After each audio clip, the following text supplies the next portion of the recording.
Hello, everybody. Welcome back to another episode of Man Cave Mondays. I am Dan. We are back. It has been a while. I know it's been a while. Took a few weeks off for, a ton of reasons. A lot of it was just trying to coordinate our schedules and just life stuff coming up. And I'll let some of these guys get into it if they want to for some of those reasons. But we are back, and I am super excited about this conversation because there is so much that we have to get caught up on in talking about a last generation console. There was a new console generation that just started within the last few weeks, and we haven't talked about that at all yet. There's a lot to discuss, as well as taking some time to reflect on the past several years of gaming and what we've loved and what we haven't liked, and all that fun stuff. So I'm excited. There's also some quick movie news stuff that's going on that I think would be fun to talk about right out the gate. But let's bring in our panel for this week. First of all, our friend Christian. How you doing, sir? Doing well. How about Welcome yourself? back. Thank you. Good to be back. Do you want to explain people part of the reason why you were out? It's a little understandable and situational. Yeah, but, ended up me and my wife Lexi, we both came down with COVID, so we were, needless to say, out of commission for a couple weeks. Yeah, for sure. Those s- people out there who are thinking COVID is no big deal or a Is- hoax or whatever, No, what it are is your response? very, very real and definitely not something to take lightly. We were thankful to get a quote unquote mild case because neither of us ended up in the hospital, obviously, but not something I would wish upon even my worst enemy. Yeah, no joke, for sure. Yeah. Stay safe, wash your hands, wear a mask, right? Yep, exactly. Keep your distance when you can, work from home if possible, all that fun stuff. Exactly. Just everybody be smart and be safe. Right. It's nothing political. It's just fun, common sense. The facts. Yeah, exactly. And hanging out at home means you can hopefully get some time with the family and yeah, exactly. Maybe play some video games. Who knows? Yeah, exactly. A little bit. Fun stuff. Bobby is with us. Bobby's laughing away. COVID's a reason to play video games. Are you laughing at my logic there? Well, I'm laughing because if you have a family at home, it's hard to play video games. Believe me, I know. You got to incorporate them into the video game experience. I'm not there yet. We're working on it. I know it's a struggle. Believe me, the unplugged controller and tell them that they're playing. It's an uphill battle over at this house too. So I totally get it, dude. Lots of crazy news happened since the last time we were in. For starters, we had a lot of fun playing Among Us. Yeah, that was a blast. Yeah. I think in hindsight, I am enjoying it more than I did in the moment. I was a little frustrated in the moment with a few people. It was a new experience for us as a group. So that it was. And here's the funny thing. So I started thinking about this game and the concept of it. And then there was this crazy art that showed up about what the creature looks like if it's not so cartoonish. Yeah, it's terrifying. Oh my gosh! Let me see if I can find that. Well, did you think about this at the beginning of this year when quarantine first hit? Right, the go-to game was Animal Crossing. Everybody was playing that. Building houses. It was this whole big thing, right? Now, 7 months, 8 months later, everybody's killing each other. That says a lot about that's 2020 right there. Yeah. We go from wanting to lovingly build a civilization together to nope, we've abandoned Earth completely and we're in space killing each other. Yeah, pretty much. That's sounds about right. Pretty much. Let me see if I can find where's this crazy picture that I found. Is that the one that you posted in the group? I thought I put it in the group, but it's not popping up for some reason. Let me see if I can find it. But the concept here, from what I realized, is Among Us is basically the alien from The Thing. John Carpenter's The Thing is definitely that in space, basically, is what Among Us is. That's the way I'm reading it anyway. And I'll bring in Alberto here because he's here with us. Howdy, Alberto. Hey, howdy, hey. Welcome. You look like you're in an actual good old fashioned legit studio. No. I moved everything to a different little corner. That's all. It looks sharp, dude. It's looking good. Thank you. Among Us. Mm-hmm. John Carpenter's The Thing. Your thoughts? Yes. Yeah. Oh, yeah. 110%. Right. And hold on. Before we go any further, too, Dan Golson. What? Dude, you're rocking Watch Dogs t-shirt. I'm rocking a Watch Dogs t-shirt. This is specifically Watch Dogs 2. What are the chances? Is it 2? Is yours 2 as well? Yeah, dude. That was such a step up from the first one. And I have yet to play the new one. I was noticing Black Friday. It's going on sale for like $30. Oh, they always do. They always do. All of Ubisoft's stuff goes like half off. Games and exactly all that stuff. Exactly. So that's why you never buy a Ubisoft game at launch. It's always going to be 50% off within the 3 months. Right. So and it's going to be super buggy at launch anyways. So they're always buggy, and that kind of ties into our conversation for later, which we'll talk about what we hated about this last generation consoles, and then maybe what we're thankful for. Because there was some pretty cool stuff. We have time. Yeah, right.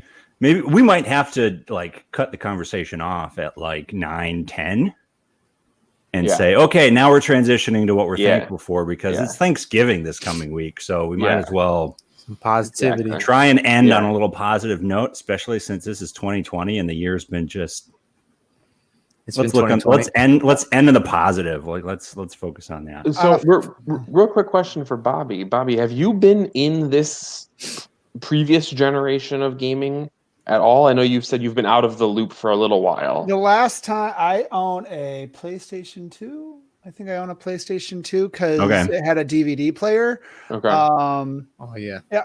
I've played it when I was at Dan's house. Right. I haven't really been in the loop for a while. In the loop. Yeah, no, I mean, I enjoy the news. I play it. I enjoy it. I stay connected.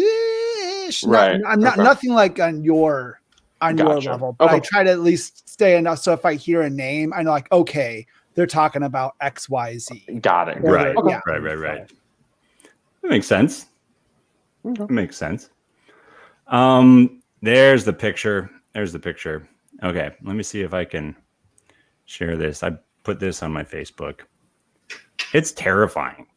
It is when you think about in real life, this is freaking horrifying right here. If I can the creature. If I can find it. Yeah. No, that's not the right one. Come on. You mean the Google home screen? Google home screen is absolutely horrifying. Yeah, of course it is. Why is it not working? This is ridiculous. I'm a moron. That's what it comes down to. You know what this is? Here it is. Bam. Oh, terrifying. Look at that. Look at that. How is that? And the best thing about this is that is an actual kill animation from Among Us. Exactly. That's legit what it looks like, only less cartoonish. Yeah. If it was real life. In realism. And good Lord, if that's not John Carpenter's The Thing. Oh, yeah. 100%. Yeah. Maybe even a little Alien-esque. I mean, maybe. I don't. I'd say it's definitely more. I would say with the design of it, it gives it a little bit of that alien tongue kind of vibe. For sure. But going back to our horror movie conversation, John Carpenter's The Thing is one of my all-time favorite horror movies for sure. So I'm starting to have a different level of appreciation for this game. And here's the funny thing. I saw some clips on YouTube of somebody who created a free to play version, and they're hoping that they don't get hit with some kind of copyright or something, but version of Among Us that's third person, CGI polygon graphics. Is that the VR version? Yeah, it makes it look like more real life. I don't. Was it first person? Yeah, or third person? the virtual reality first one. person. Yeah, that might be the one. I'd play that. Yeah, Dude, I'd that definitely looks play terrifying. Yeah, when people are like, I mean, as any time there's some sort of game that becomes extremely popular, people port it into anything that they can. Right. There's been like They come up with their Minecraft own version of versions it that have been and, made and like all sorts of stuff like that. So it's been pretty crazy, especially considering that game came out, I think it was like 3 years ago, and like it's just now hit like the mainstream popularity. It's crazy. It just goes to show like what 2020 can do. Yeah. Not the least of which, and this is directly to the source, this will change the conversation a little bit, but speaking of crazy things we never thought would happen, but it's 2020. Wonder Woman 1984 got pushed all the way back to Christmas Day and is releasing in theaters and on HBO Max. If you can find a theater, if you can find a theater, if you can find a theater, right? If you can find a theater that's open. What are your guys' thoughts on this move? It's a flop. It's a flop because you think the movie's a flop, or you think it's a risky move that is going to be a flop? I was listening. I don't know. I like listening to the YouTube channel The Critical Drinker, and he's a professional writer who does some. I'll drink to that. Yeah. He has this whole shtick where he's this Irish drinker and he's criticizing movies. And he made this theory saying the only reason Wonder Woman is being pushed to December 25th and being released on whatever it can because it needs to make money. So right now the loans, because movie studios, they don't take their money.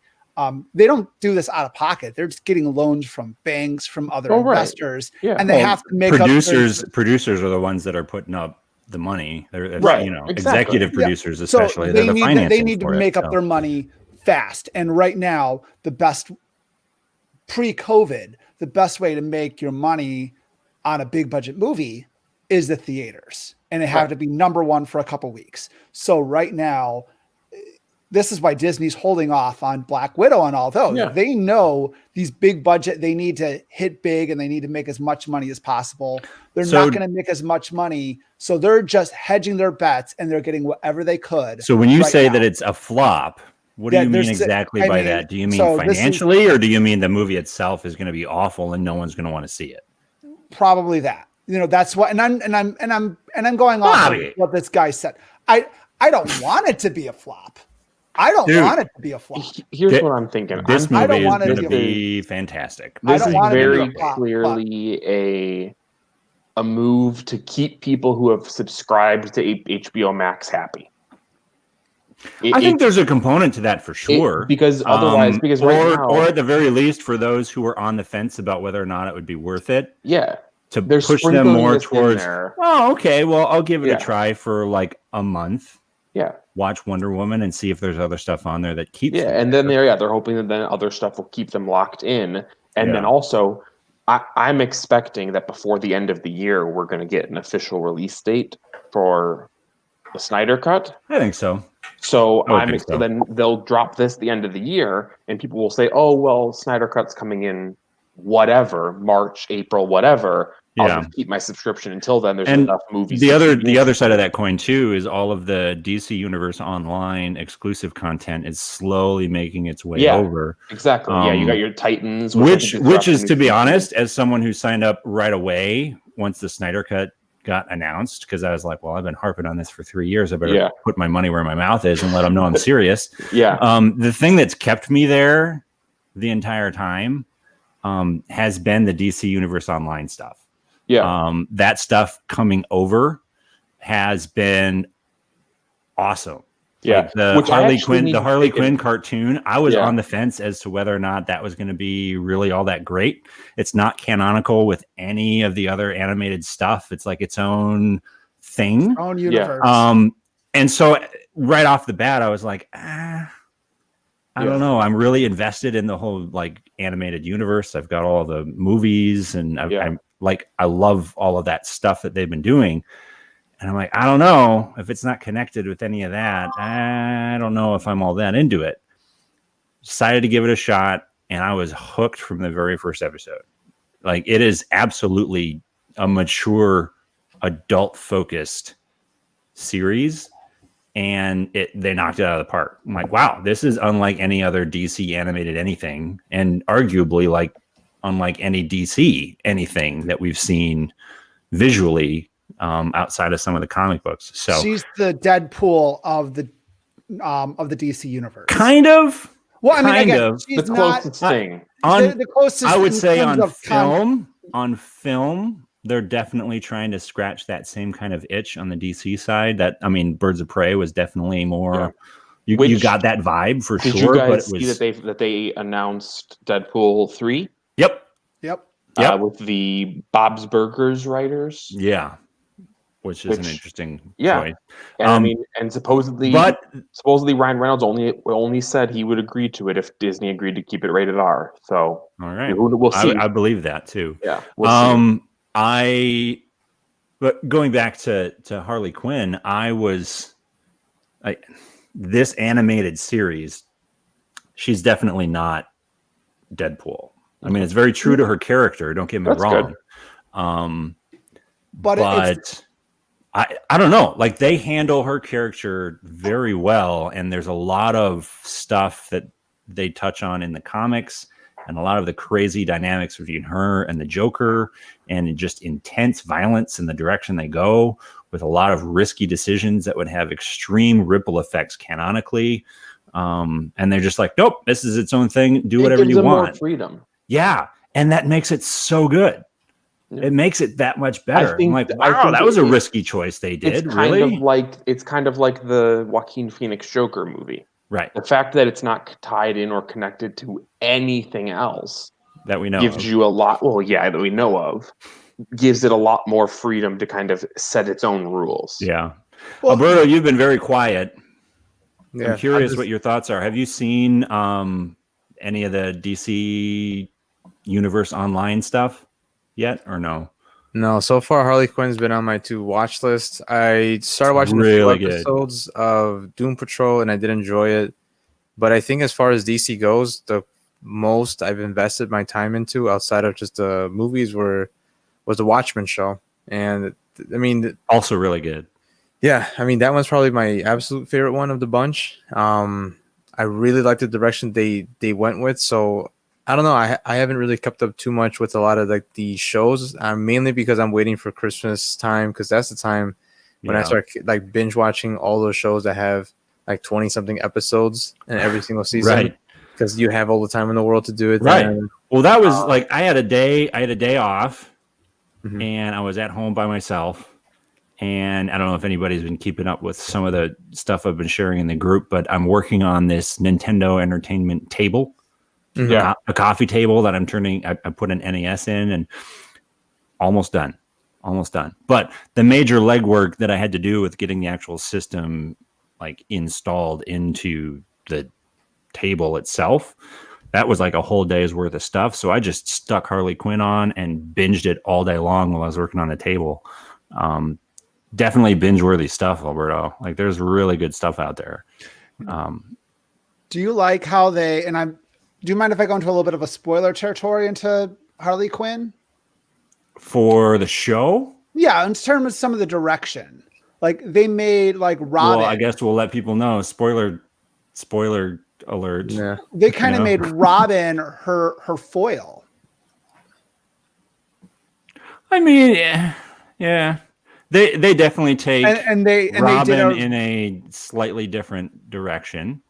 That's and they made everyone, even Batman. I want not to say more like a Lego type Batman, but more of an adult version. Well, okay, so the show as a whole has more humor added to it, and I think one of the things that's really important to keep in mind while you're watching it is that since it's a Harley Quinn show, I think I picked up on the fact that a lot of the characters and a lot of the interpretations of the characters could easily be interpreted as her view of those characters, her view of those people.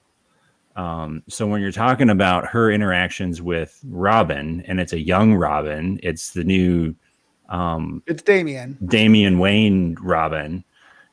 She's looking at him as this bratty, annoying little kid, you know, or Batman being this guy that is just way, way, way too serious. And so in her mind, she's like, well, he's got to have a sense of humor down in there somewhere. And so I view the way I was interpreting it the entire time was each of these characters. It's a hilarious show. It's an extremely violent show. Language all over the place, deals with a lot of really intense and mature themes too.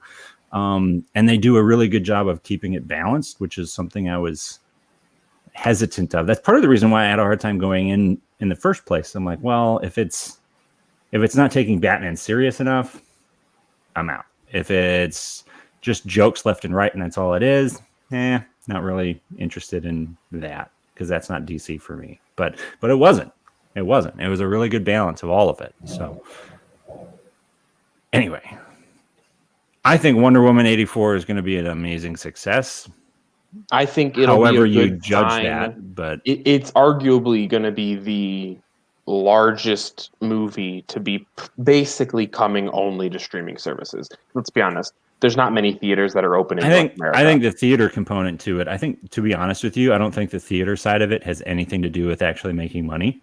No, I think the theater side. Well, I think the theater side is going to make them money in other parts of the world that are reopened. Right. Oh yeah, no, for sure. I think in the United States, it's going to be the reason why they're releasing it. The reason why they're releasing it in theaters is because they want to have some components of it be up for Oscar nominations, whether it's costume design, and when also sound design, or whatever. Releasing it on Christmas Day is a great timing. Everybody's at home, and you can drop like $10-15 to get a 4-week subscription. Try it out. I mean, exactly. That's like way Alberto more said, than you would the time pay to go when to the people theater. are not doing anything. They're binging stuff. They're watching stuff. Some people are much more likely to say, "Oh, let's give the new Wonder Woman movie a try," when they're all sitting around on Christmas. And it's a smart. I mean, it is business-wise. It's a pretty smart strategy. Yeah. Well, and release something that draws people to your platform, and a lot already of there. I get HBO Max included with my AT&T internet. There you go. So there's a lot of people who aren't even paying for it, but they'll be more likely to watch their product, and then it'll loop them into other things. Mm-hmm. There you go. But I do think, because it's got. I mean, look at all these other DC properties that are there. Right? Yeah, we've got Man of Steel, we've got Wonder Woman, we've got Batman v Superman Ultimate Edition, Birds of Prey is on there, Shazam is on there. I mean, Warner Brothers is definitely starting to spread into really trying to capitalize on HBO Max. Yeah. You hear all these different series that are supposedly in the works. You hear supposedly the Ben Affleck. The ones that are already out that are apparently getting all kinds of awards because they're really good. So I think that it's Lovecraft Country is apparently really good. I haven't. It's very clear when you look at Disney with the Marvel universe and Warner Brothers with the DC universe that they are definitely leaning much heavier into the streaming side, much quicker. Whereas Disney with all the Marvel stuff is trying to take their time, which is kind of an example of how the DC and the Marvel universes have been the entire time. Right. But I would say. I'm excited. I think Wonder Woman's going to be a good movie, but I will say I do think we should try to dive into the actual topic for today. Totally agree. Video games. Last generation. Xbox One, PlayStation 4, and technically the Wii U. Wii U/Switch. I don't know that I'd throw the Switch in there. I mean, Switch has been out for at least 3 years now. Right? It was 2 years. Wait, let me look. I was focused mainly on Xbox and 3 years, maybe. Nintendo's kind of weird to include in general because they just kind of do their own thing. The Nintendo Switch came out March 3rd, 2017. Also, okay, so like 3 years. There was Vita, rest in peace, and 3DS. Poor and the 3DS and 2DS and So 3DS XL Wii U and came out 2DS XL and the The new Wii U came out 3DS in 2012. 2012. So Wii U was around for a little over half. Yeah. Yeah. So I mean, So it's I would argue they're predominantly both the a little Wii. relevant. Yeah, mostly Yeah. the Wii U, but I think you'd be naive to not mention some of the bigger Switch titles. Yeah, That but especially I mean, most of the were- Switch titles, most of the Wii U titles that are worth anything have made their way over to the Switch in one form or another. Right, exactly. So that's why I would say we should at least mention it and consider it as part of the last while it is still going. It's current was- gen. Yeah, I mean, it's been around for 3 years. I'm with Dan though, because I remember working at GameStop, and as soon as the Switch came out, like all the employees collectively, without us even saying it, in our heads were like, okay, like the next generation is starting with this, starting right now, and they're It's getting starting. they're getting a head start. But at the same time, we've said it 100 times in this show that Nintendo's always kind of just been like the cool cousin in the sidelines. They've been doing their own thing the whole time. They're all a part of the conversation and part of the fun, but They've never really been in the fight. Yes, exactly that. They've kind of always just been around doing their own thing. Yeah. It's always been. I mean, it's why it's always kind of been Microsoft versus Sony, and then Nintendo's kind of just been there. Nintendo's very content to just do their own thing and make their money, and they have been because they're targeting towards. They aren't trying to gain the same audience. No. Mm-hmm. It's a completely different audience. I will say, I think they read the room in the same way that I think Microsoft has been. They just were a little bit ahead of the game when it came to all digital and portable gaming. And people wanting to take it everywhere. Yeah. They've always definitely been the dominant presence when it came to handheld.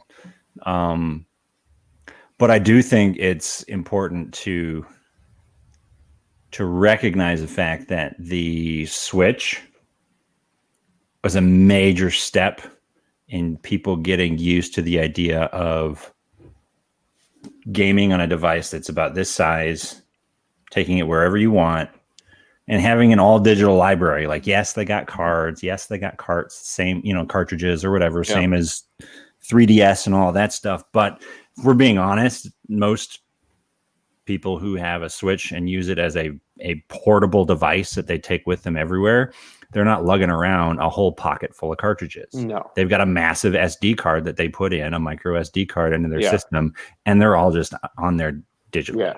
Well, I mean, Nintendo has always kind of been the only horse in the handheld gaming race. Sony's tried a couple different times to get their foot in the door. Sega tried a little bit back in the day. Microsoft's never really tried. No. So Nintendo has always that's been their kind of niche. That's been their audience. Right.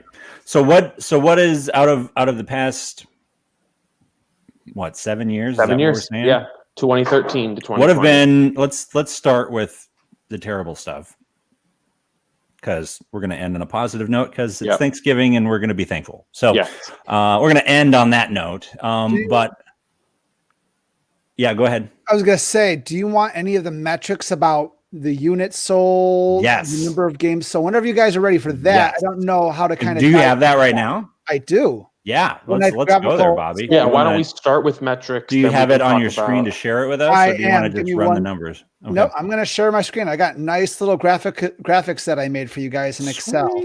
Dude. So, because I actually did. This actually will tie in with the games sold. Will actually tie in to a point that I was going to be making as well. Okay. So I'll be able to kind of. There it is. So cool. This is the number of games available on each last gen system. The number of games available. Number of game titles available. Yes, game titles. That's amazing to look at. Right. This is just. I hadn't even considered that. Yeah. So the number of game titles available. And this it's not considered like shared whatever. Just available titles. So if so obviously there's crossover in a lot of these titles. Yes. Yeah. So there's that. Then we're going to look at the number of units, actual physical units sold. Yeah.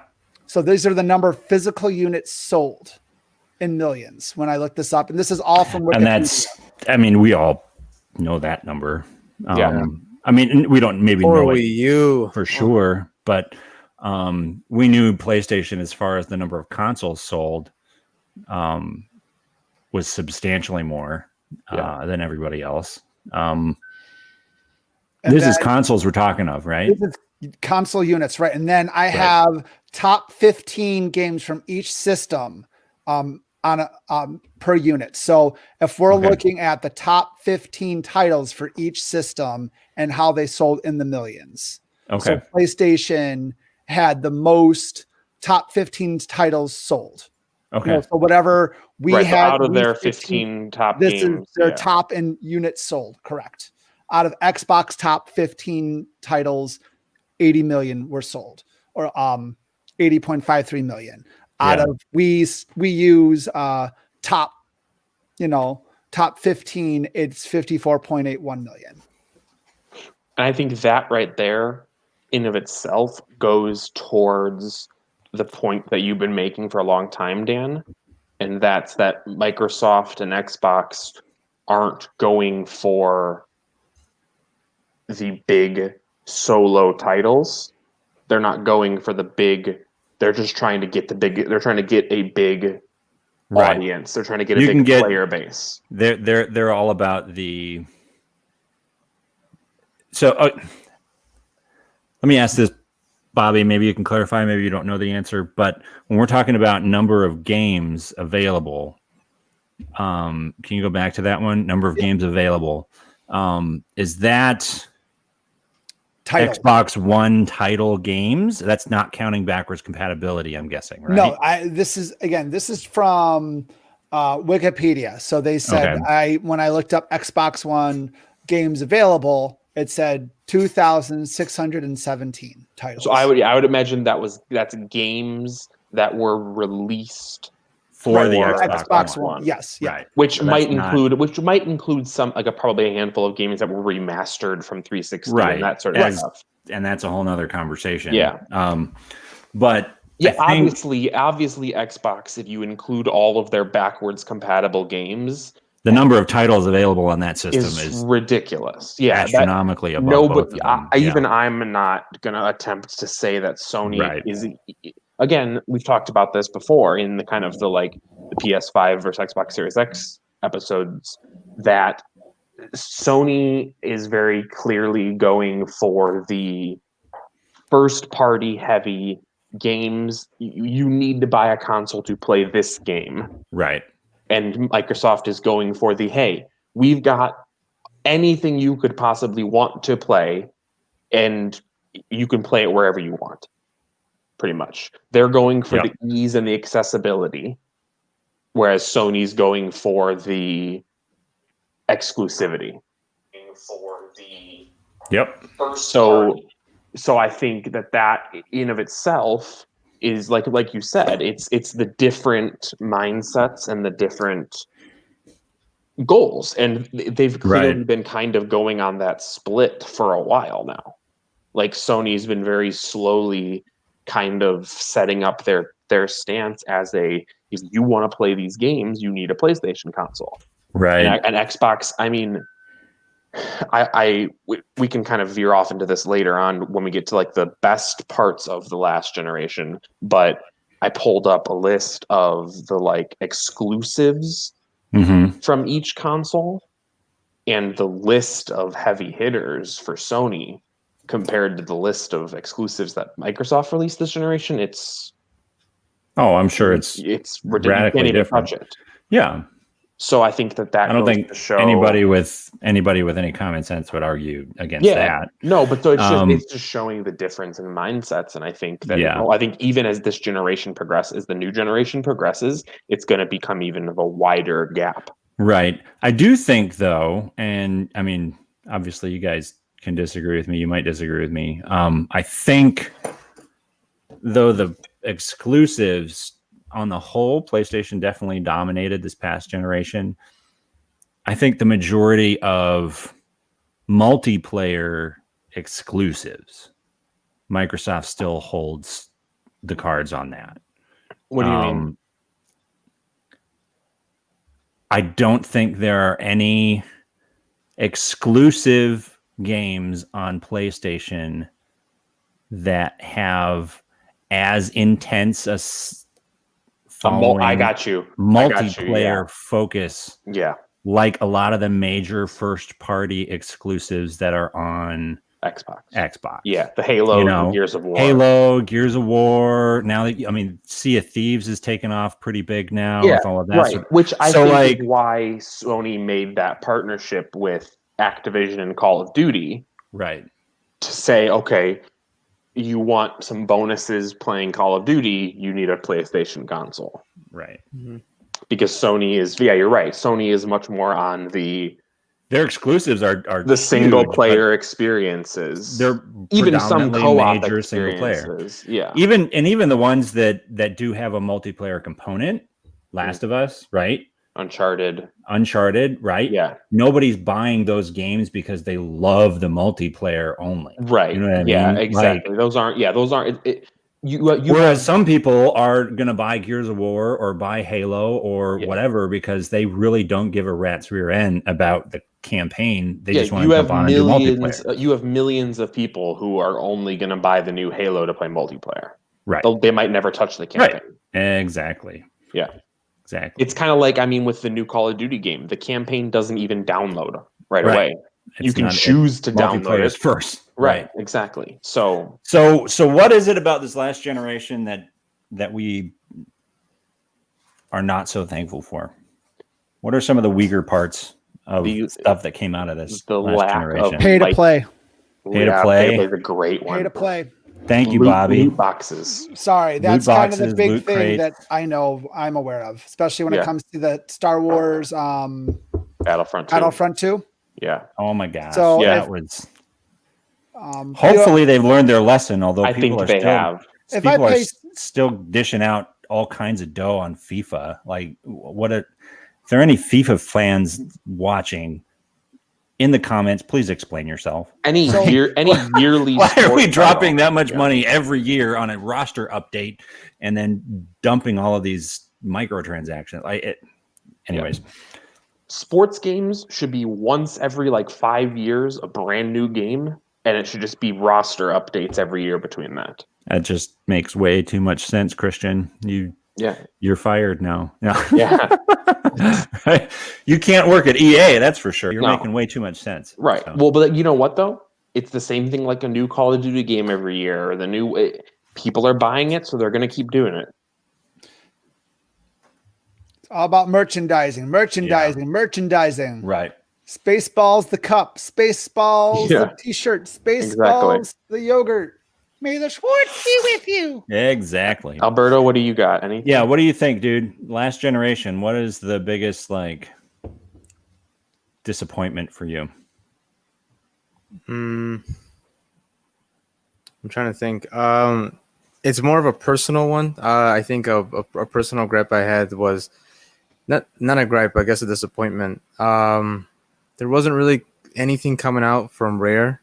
I really did love the Rare studio and their products. I love Banjo-Kazooie, Conquer, and the list can go on. But Sea of Thieves is Rare, isn't it? Well, yeah, but that's the thing. It's like the list established Rare. It's like out of the list of IPs they could have pulled from, they really didn't do too much aside from Rare Replay and that kind of like that fan project Conqueror's Level and Spark.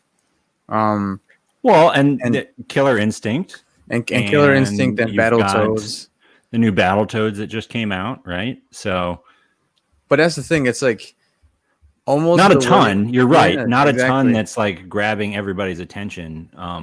So the entire generation, what I was constantly waiting for, I was really hoping for Xbox to really start diving back and almost fighting Nintendo back on their own court with maybe pulling like a Banjo-Kazooie or pulling a Conquer, or maybe going forward like that old school GoldenEye feel with Perfect Dark again. And the whole time, unfortunately, I think this can be a conversation in a little bit too, but like Xbox initial footing and then Phil Spencer coming in, kind of just like reshaping the focus and everything. Yeah. It was a huge change for the better. One of the biggest disappointments for me as a big Xbox guy was, I mean, still the launch of the Xbox One. Yeah, it was a huge. It was so confusing and pissed so many people off. Xbox and Sony kind of flipped places this last generation compared to the previous one. Yeah. Because you had Xbox 360 and PS3, where Xbox 360 released an entire year before the PS3. Yeah. And then PS3 comes out and it's $200 more expensive. Yeah. And granted, when it came out, it had arguably one of the best launch lineups.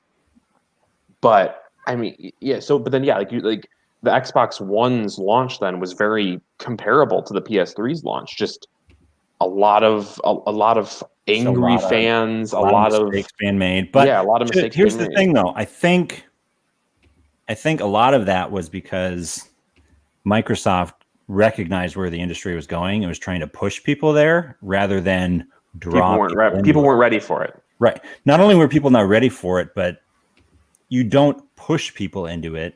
No. You draw them in. I mean, it's kind of like it attractive. It's kind of like the Wii U and the Switch are almost the exact same thing. The Switch just did a better job. Right.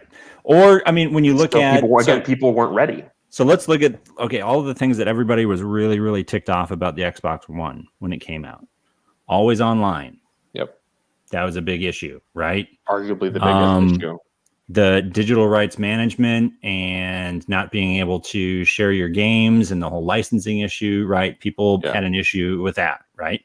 The Kinect, right? People were like, I don't want to have a Kinect. That shouldn't be a requirement, right? Mm-hmm. I would argue those are the three major flops. Yeah. For the release of the Xbox One, policy-wise, as a company. The only one of those three, in my mind, that has been essentially reversed completely is the Kinect. Yeah. And that's it. Digital rights management, that's how it is now.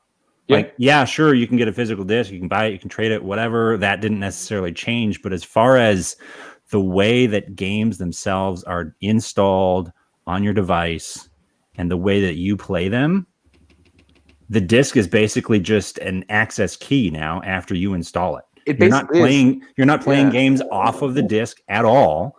You're just sticking it in there to say, yes, I have the legal right to play this, but you're still actually playing it off of the system. Yeah, exactly. And that's the way that it is moving forward, right? It might as well be the plastic case. You open it up and it's download code. Right. That's exactly right. Might as well be what it is. And as far as always online, as a company, they didn't enforce that, but every single developer out there is now enforcing that on their own. Yeah, like that's exactly how it is. Try disconnecting your Xbox One or Series X or your PS4 or PS5 from the internet and see how many games you can play. Not very many, even single. Or see how many games you can play at their best. Right. Even off of a disc. Yeah. Right. Some even features might be disabled and some updates aren't going to be exactly. So like that's the way that the industry is now. Yeah. As much as everybody was pissed off about it 7 years ago when Microsoft was reading the room and said, hey, this is where everything's going, they were right. Yeah, they were absolutely right. Like but they tried to push people there. Yeah, they were trying to force it on people instead of letting people get accustomed to it because it was such a large jump from the way people were used to it being. Right. People were used to the previous generation where online was just kind of viewed as this multiplayer hub. It wasn't really even viewed as this social space. It was mostly just viewed as, hey, yeah, let's go play multiplayer. Right. And so they were trying, they read the room and they knew where it was going and they knew what was coming, but they forced it on people too quickly. I think Phil Spencer definitely changed it for the better. I would argue he saved Microsoft. Saved Xbox. Well, yes, saved Microsoft. Saved Microsoft in the console race. Yeah. Because Alberto, what do you think? If he hadn't come in, Bobby? I don't. I feel like this is becoming the me and Christian show. I don't want it to do that. What do you think? Xbox start, did they redeem themselves? Or are they I think in a better place now? What do you think? I think they're all on the right foot now. Yeah, I mean, like you guys have already kind of hit everything on the head that the start. And I remember that EA conference, watching it at my neighbor's house, and him and I turned to each other when they were announcing all this stuff, and we're like, we're not going to get anything now, and if we did, it would not be Xbox, specifically because of that conference. And it took several years before we actually warmed up to the system, because there was just so much we didn't like from it. And Sony was getting so many easy jabs and so many easy wins. Like, I remember when they showed up for their conference, they didn't even talk about their system first. They just talked about everything that they were going to do that Xbox wasn't going to do. So all was a layup. All they did for 30 minutes was, you can use disc games, you can share games with your friends, no DRM, and that's all they did for 30 minutes with a bunch of cheers. So I was just thinking, man, you literally just gave them your paycheck and just said, just like, here, go spend it on a new TV and couch. And it was a big bummer, but that's something that I'm glad is a little bit fixed up. Maybe you guys didn't keep up with this specific thing, but one thing I'm glad about that is finally gone, and I would say this past gen really brought it on. A good thing is that, like, for example, like Nintendo brought amiibos. They're fun, they're collectibles for some people. It became like a really huge, crazy thing, but I think they're just fun for those people that want to get them. But the amiibos and the Skylanders was a huge thing, or that's exactly Infinity, that's exactly what I'm gonna say though. I worked at GameStop during that time, and we and we took in trades. We took in the actual action figures of Skylanders, Disney Infinity, all series of Skylanders, and we had to type in every single character that whenever a mom came by and brought bins, and Dan, I mean bins of Skylanders, and they all looked the same. My kid's done with these, and they didn't have like a barcode like a game would that you could scan it in. None of them had a barcode. And it sucked because like you're like, here's a lava creature, and then we had a big binder of just Skylanders, and we had to flip through it and be like, okay, it's a green color base, which means it's from this series. Let me look at this fire guide. Let me type in the SKU. That's terrifying. So that's annoying. So basically, that's done. So basically, what I'm trying to say is that one thing I did not like from last gen was all of these figures and just a huge influx that just ended up coming up in the market. Everybody started doing Lego. Started doing their own thing for a while. Like, I mean, sure. I'd be lying if I told you I don't have amiibos and Disney Infinity's, characters myself. I've got some of the Disney ones because I think they look cool on my shelves. Really, is all it is. We're not playing the game, but Dan, working during that time, there was this guy who he introduced himself as a Skylanders collector, and he came in and we had a whole clearance bin of it, a big, gigantic, 3.5, 4 foot tall. Did he buy it out? Did he clear it out? He cleared it out, and then he got upset because the promotion didn't work out how he had on his loose leaf sheet of paper that he wrote out all the math. So then he yelled at me and my manager and said, I want you to bring this back up one more time. I know it's supposed to be like $11 cheaper. And then $11. And I'm just telling him, I was like, listen, I get paid pennies here. Wasn't his name Karen? I'll give you $11 to leave me and never come back. That's what. And then before you say, it's like, okay, just take $11 off the transaction for him for free. The problem is that if you try to price edit that promotion, which was like a buy 2 get 3, it messed up which ones came out for free, which then only messed up his price for him again. Buy 2 get 3 free, and he was arguing about $11. $11. Good Lord, so upset. Dude. So when I say that, like, I hated the whole influx and avalanche that just came of these little action figures for the games. Some of them were adorable. I totally understand it, dude. But oh my goodness gracious, they were too much. They were way too much.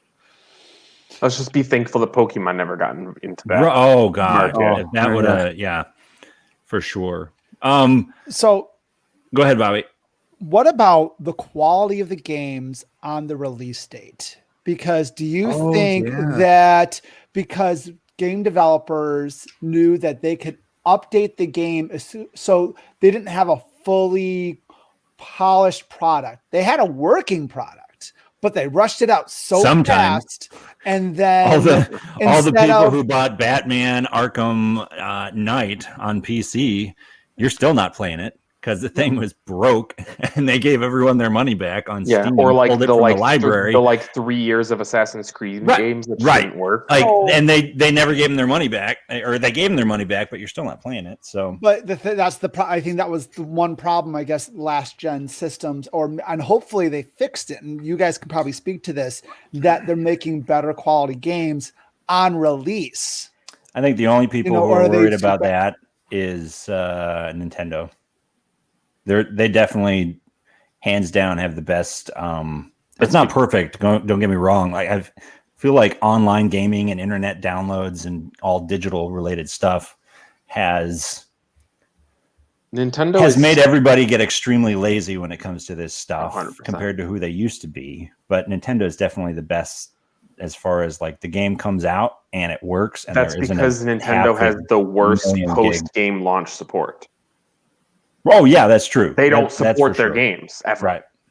They And then- release it, and maybe there'll be an update for it. Yeah, with Which DLC. That's but because that's Nintendo about is it. stuck in like 2004 with their online system. Right. Yeah, pretty much. But I definitely, just to add to like Bobby, like bringing up that question, that is 100% true. I remember like now it's almost common language, the phrase day one patch. Yeah. You might have heard that a little bit in the PS3 and 360 time. And you never heard that really on the PlayStation 2 and Xbox original. No, didn't exist. That started to come up in the gen before, and now this gen, it was almost like, it's a day one patch, and you became so accustomed to it. And Bobby's right, like I didn't realize that like they really kind of started cutting corners, normalized, and then even us as consumers, we're like, I know it's $60. But there's gonna be a patch out for free, and I'll just, I'll just download it, and then. But it's so annoying when you put a game in. Okay, so for me, I'm buying even on like launch days now. I'm focusing more digital, and we'll get into this conversation later. But I really can't stand it when you buy a game the day it came out, get it home, stick it in the system. It takes forever to install the thing in the first place because the game itself is ginormous, and then once it installs, then you've got a day one patch and an update that you're waiting even longer for it to install. Like, I just want to play my game. I just want to play my game. Like, here's, for example, the new Call of Duty on PS5. Your whole hard drive now. If you have anything that isn't an external hard drive added to the system, that is your whole hard drive. But the day one patch. The day one patch was 20 gigabytes. Right. Yeah, that's that's more than an entire game being installed in the 360 and PS3 era. Oh, that's more than 5 games. Right. Mm-hmm. And that's the thing. Yeah, I think, Bobby, that's a fantastic point. That is one of the worst things to come out of this last year. Which, and honestly, I you know don't what? think that's going to change. No, that ties into really your don't. point, Dan, of the developers forcing that always online mentality. Yeah. Because most of these games are unplayable without the day one patch. Right. Yep. Exactly. The day one patch is just their way of saying, oh, well, we need to get the game gold by this date, but then we still have another 6 weeks to finish up all this. Here's the other side of that coin, though. Here's the positive side of the last generation. There are some games that come out and they don't have these massive patches or massive updates or anything like that. They'll come out. There's maybe a little bit of an update, as most games probably have now. But the response from people is, God, this game sucks. What did I spend my money on? And there's huge backlash about it from massive fans who are wanting it to be better. And what does the studio do? They make a decision, either A, nope, this is the game, we're done, moving on to the next thing, or, as many studios are starting to do, who are looking at their properties as investments to keep people playing. If you want to keep people playing your game and providing new content, you need to keep those people there. The only way to do that is to listen to them put out updates that make the game better. One of the best examples of that over the last console generation would be, I would have to say, Tom Clancy's Ghost Recon Breakpoint, as well as Star Wars Battlefront 2. Star Wars Battlefront 2, definitely a much better game now. Changed Ghost their entire of Tsushima. Ghost I of had Tsushima. Okay. more hours in that free online DLC stuff with the whole co-op campaign thing. More time in that than the actual campaign. Think, for example, the release of Rainbow Six Siege, right? Yeah. That came out. It was bargain bin $15 within the first 6 months because it sucked. Everybody hated it, right? It did. Then they started releasing update after update after update and patch after patch after patch, and radically changed the value of the game itself to the point where even it's like they pulled it out of the bargain bin, and now you were finding physical copies, digital copies, $40 minimum, right? Because it's a massive game that is significantly better than it was when it came out. Yeah. So that's the other side of that coin, right? Like, yeah, the launch day one patch sucks. I do hate that. And there's some laziness on the studio's part sometimes that is a reasoning behind it. But the other side of it is sometimes they do put a lot of effort into a game and they do think it's going to be good. And it turns out people hate it. And it gives them an opportunity to make it better. And Breakpoint is a great, in my mind, in the last year, the one game that I saw go from absolutely atrocious to fantastic was Breakpoint. That was the one for me. What about downloadable content? You know, you get a bare bones game, but to fully get the use out of it, you got to download the extra levels. You thought, okay, I thought I was going to get XYZ, but now I have to dish out an additional $15 to get these levels, or to get this, to get the Sword of Babylon. I'm making up something, and I will say the beginning of last generation, I feel like, was really bad with that. It was really bad with kind of that half game DLC for the rest.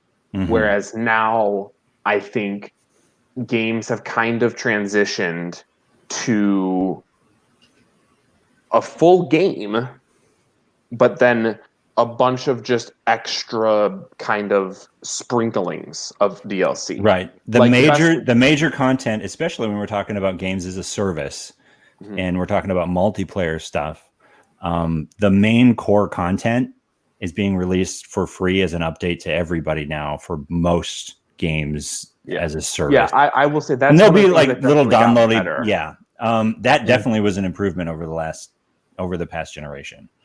And here's the other side of it too. Okay, so if we're talking single player stuff, usually that's where you get this DLC with this expansion of the story, this expansion of the characters, new people to play as or go through the game as.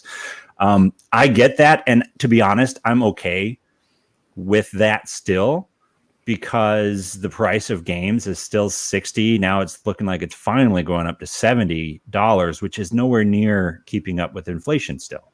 So these companies, if you want to get the full game and everything, they need to find ways to be able to make revenue. And if it's a single player game that doesn't have multiplayer components with free updates and microtransactions that are totally optional, they've got to find a way to make more money in order to continue making revenue off of these games, because we're demanding that they don't go beyond $60-$70 on launch day. Well, that's not really in keeping with the price of a full game. It's not realistic. The price of video games has been $60 for over a decade. Right. Exactly.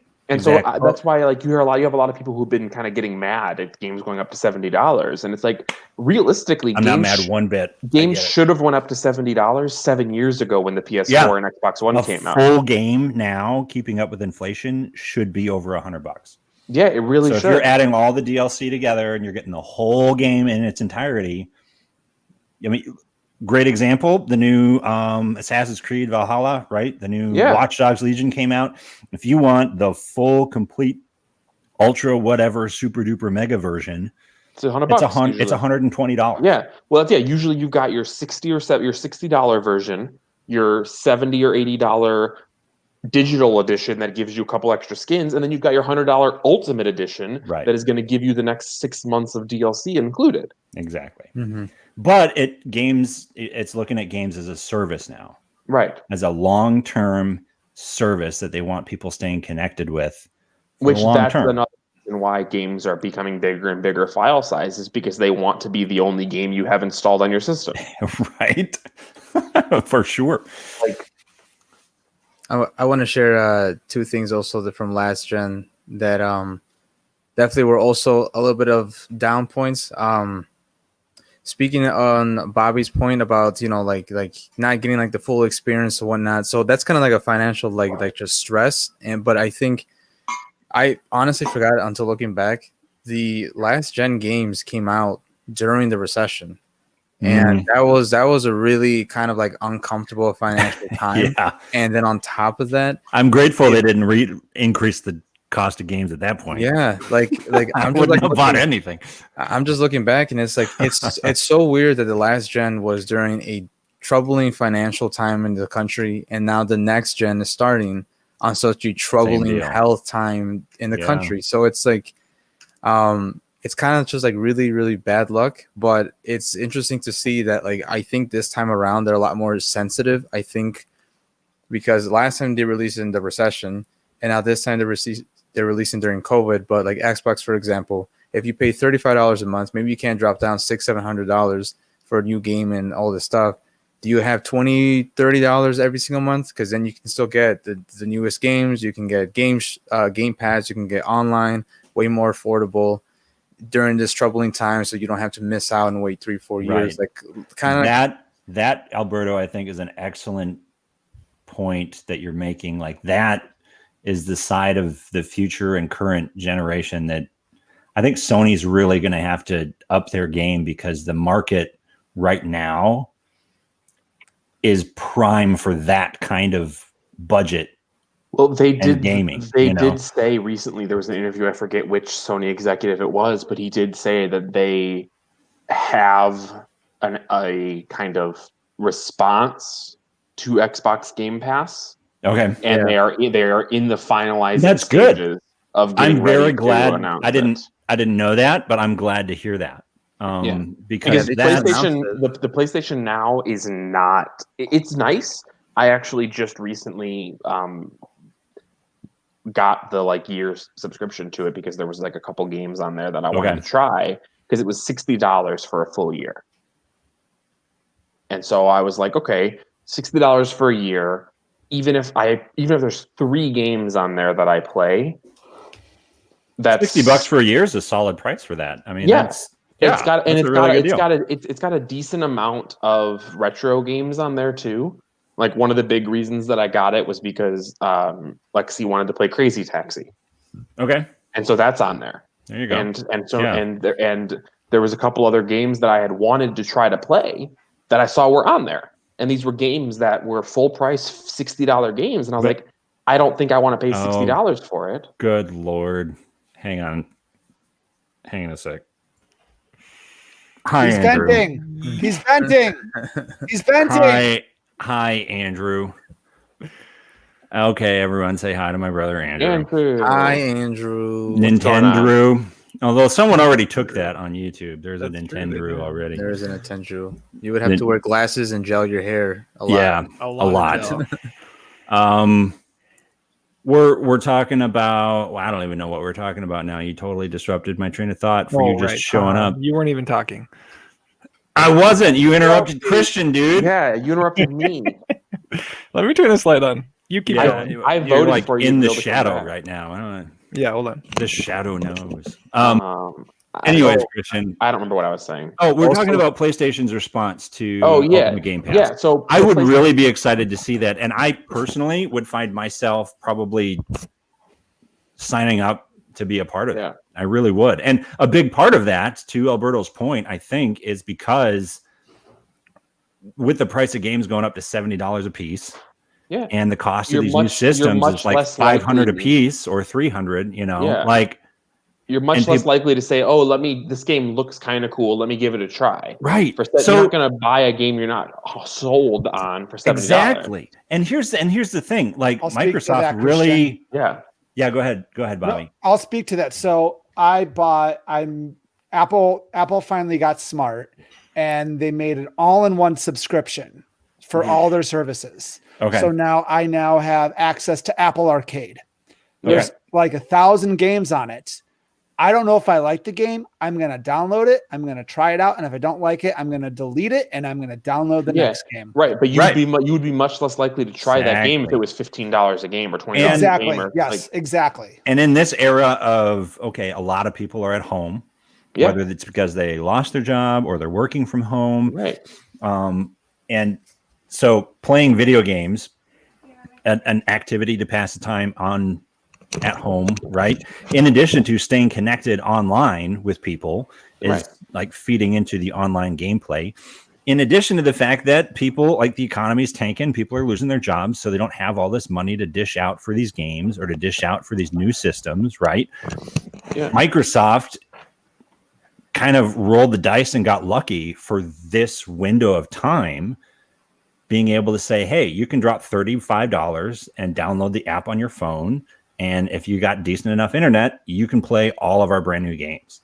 I will say, on a budget, that is super attractive, I will say, I do think that if Microsoft had one big name game to drop like around this time to get people to say, holy crap, that's on Xbox Game Pass. Fallout 6, right? Like something like that. Yeah, but like something to get like for example, if Halo hadn't gotten pushed back, and if they had said you can play the new Halo game as part of Xbox Game Pass in addition to all this other stuff, I think it would have been that thing that would have gotten so many more people to do it, because here's the thing: they've already said that like the new Halo coming out is going to be day one, right? But I'm Game saying Pass, I think I'm tagging on to what you're saying, whereas like this time frame is such a weird. While the iron's hot, right? It's such a unique time. Yeah, there's people are like Alberto kind of said. The last generation kind of pushed through a recession. This generation is going to have to try to push through COVID, because you've got games that are being pushed back. You've got honestly, we are lucky the consoles got released this year. I think so too. Dude. We really are. Yeah. And so that's why when people are saying, and the fact that anybody can get them at all, right? Well, that's why when people are saying, "Oh, there's this problem," it's like, okay, you know what you're signing up for. It's a massive day one release console. It's a massive multi-million and billion-dollar endeavor that took place probably 75% remote over the last year. Like, that's ridiculous. And so that's why when you have all these people who are like trash talking like Cyberpunk being delayed again, and it's like, we're lucky these games aren't just being delayed indefinitely. Yep. Right. Like the fact that we're even getting we got so many good games this year. Mm-hmm. This is like, granted, I can't speak for Xbox. I haven't been keeping track of it. This launch window of games for the PlayStation 5 is so much stronger than the PS4, which is ridiculous considering that we're in the middle of a pandemic. Yeah. And that so many of these games were able to be put out at launch is crazy. Bobby, what were you going to say? Sorry, I was doing a little research on the X Pass about the surge, and Christian, you were talking about how PlayStation is upping up their game, correct? Yeah, supposedly, I forget who it was now. I'll do some research while you're talking. One of the executives had said that they were working on a kind of PlayStation version of it. So I'm going to do some research and see if I can find that way. That makes me really excited, Christian. I'm really glad to hear that. I'm an Apple geek. And I'm just reading this from Apple Insider, and I'm going to read this verbatim from their website if my browser is running kind of slow.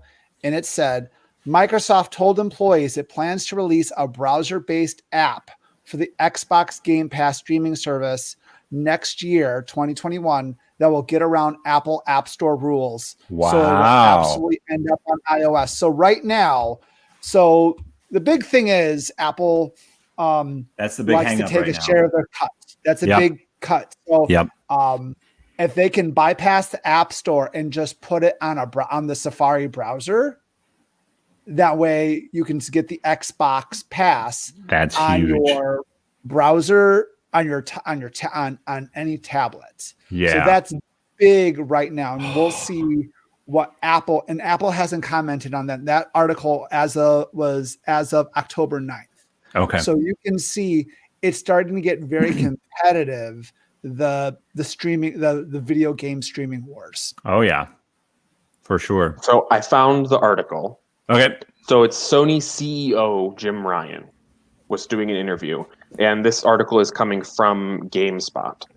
And he says that they don't have an announcement currently planned, but there is news to come on what their plan to compete with Xbox Game Pass is. He says, we do currently have PlayStation Now, and that is available in a number of markets.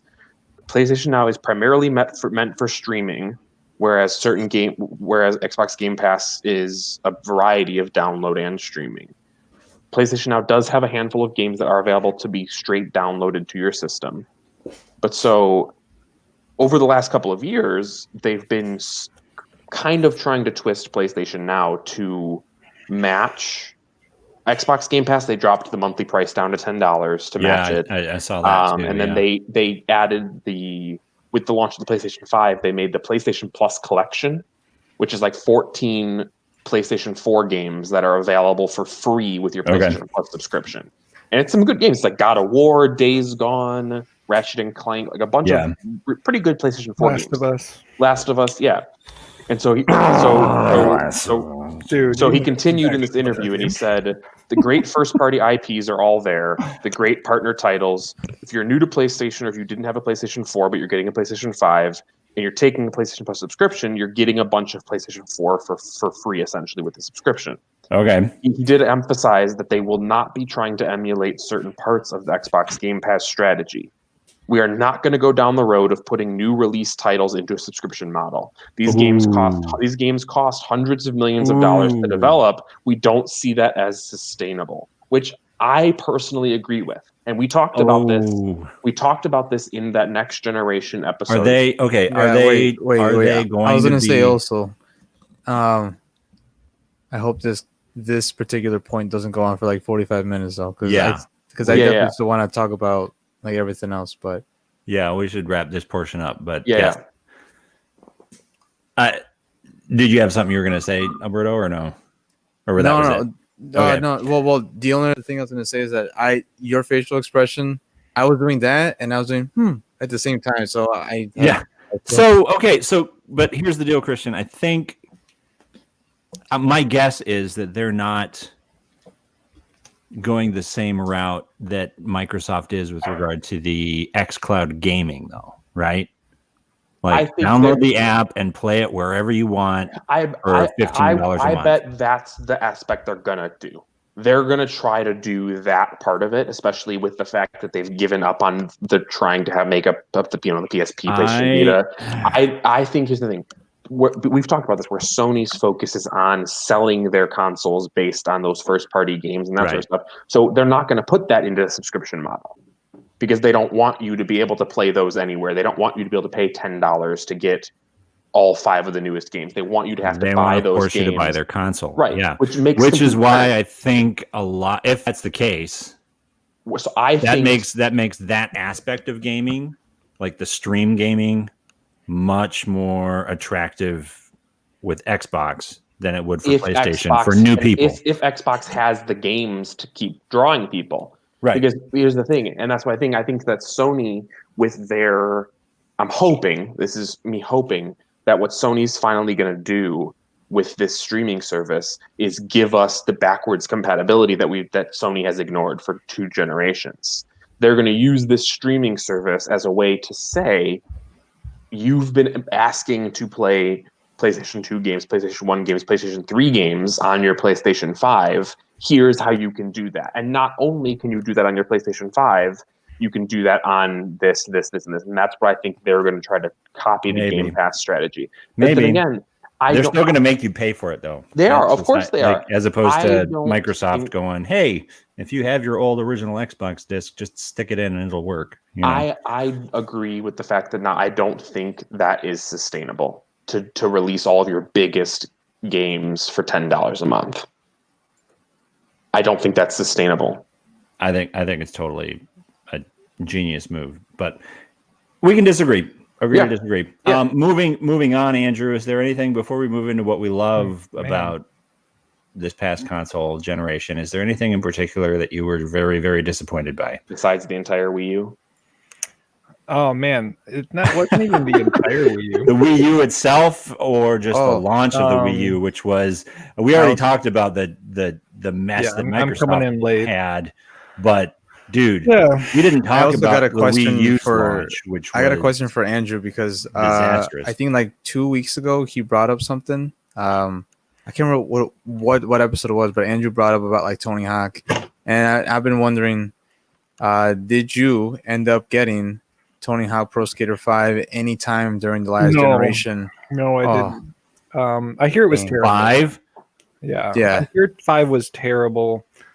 It was the game that atrocious.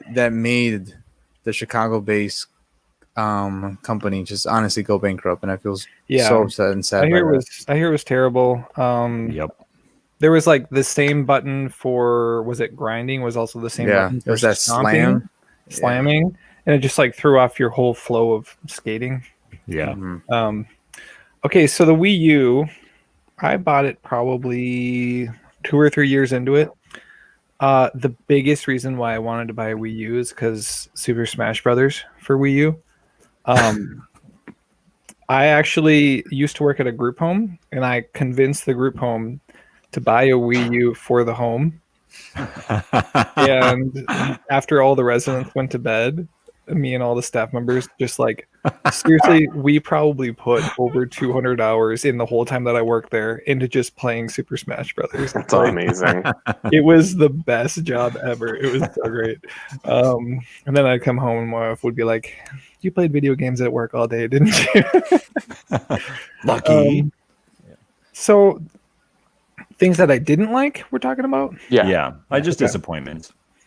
Yeah, I mean, I'm disappointed. Stuff that was like total failure, bomb. Yeah, I mean, obviously the Wii U was a failure, and it's like the Switch is like rising from the ashes of what the Wii U is.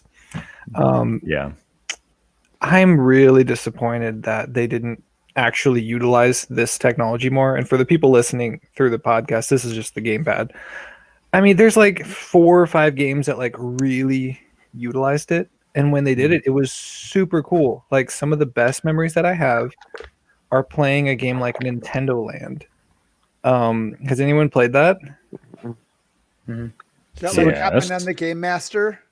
It's a big party game, multiplayer party game that incorporates like all these random elements of all the major Nintendo properties into one massive game. So there's like there's multiple games that you can play where like one player plays on the gamepad, and then everyone else plays with a Wii controller on the TV. And so the guy on the gamepad is like, one of the games is you're Mario and you're running away from toads. Another one is you're a ghost in Luigi's Mansion, and everyone else is like a Luigi type character. And you as the ghost can see everyone, but the people on the screen can't see you unless if they like shine their light on you.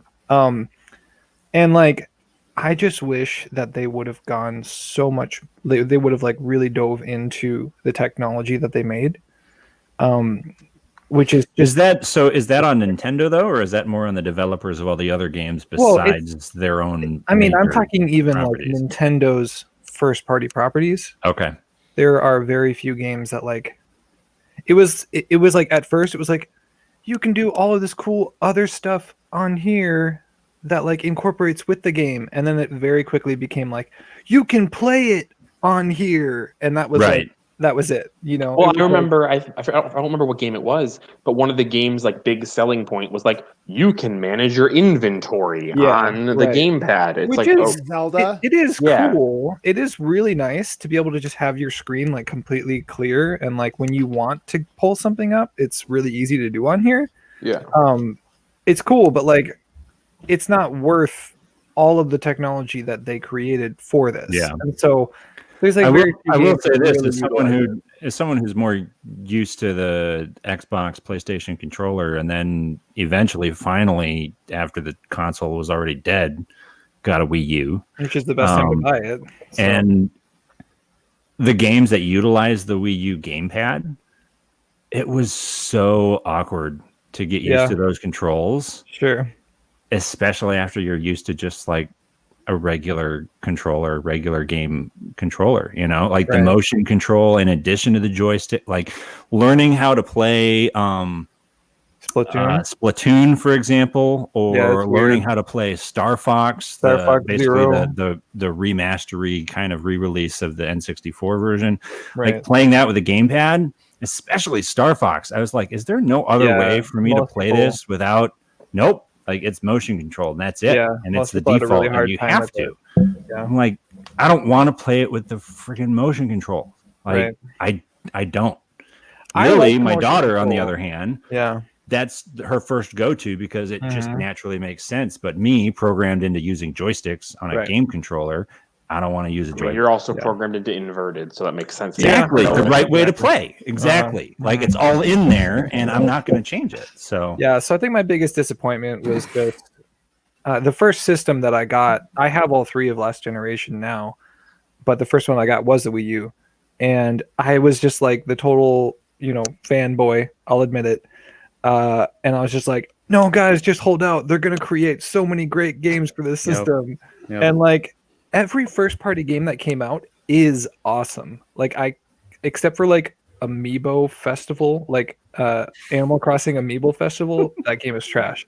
But like literally the majority of first party games that came out are just amazing. Like they are family friendly, which I have twin boys that are 9, so like all of these types of games are like games that we can play. Like their favorite system is the Wii U. And so there's a lot of great games. It's just I wish they would have utilized the technology more. Yeah. A question for you, Andrew, because me and Dan touched on this briefly before you got here. Mm-hmm. We kind of came to the agreement. Nintendo is arguably the best out of the three major companies at releasing a game that doesn't really require much upkeep. Sure.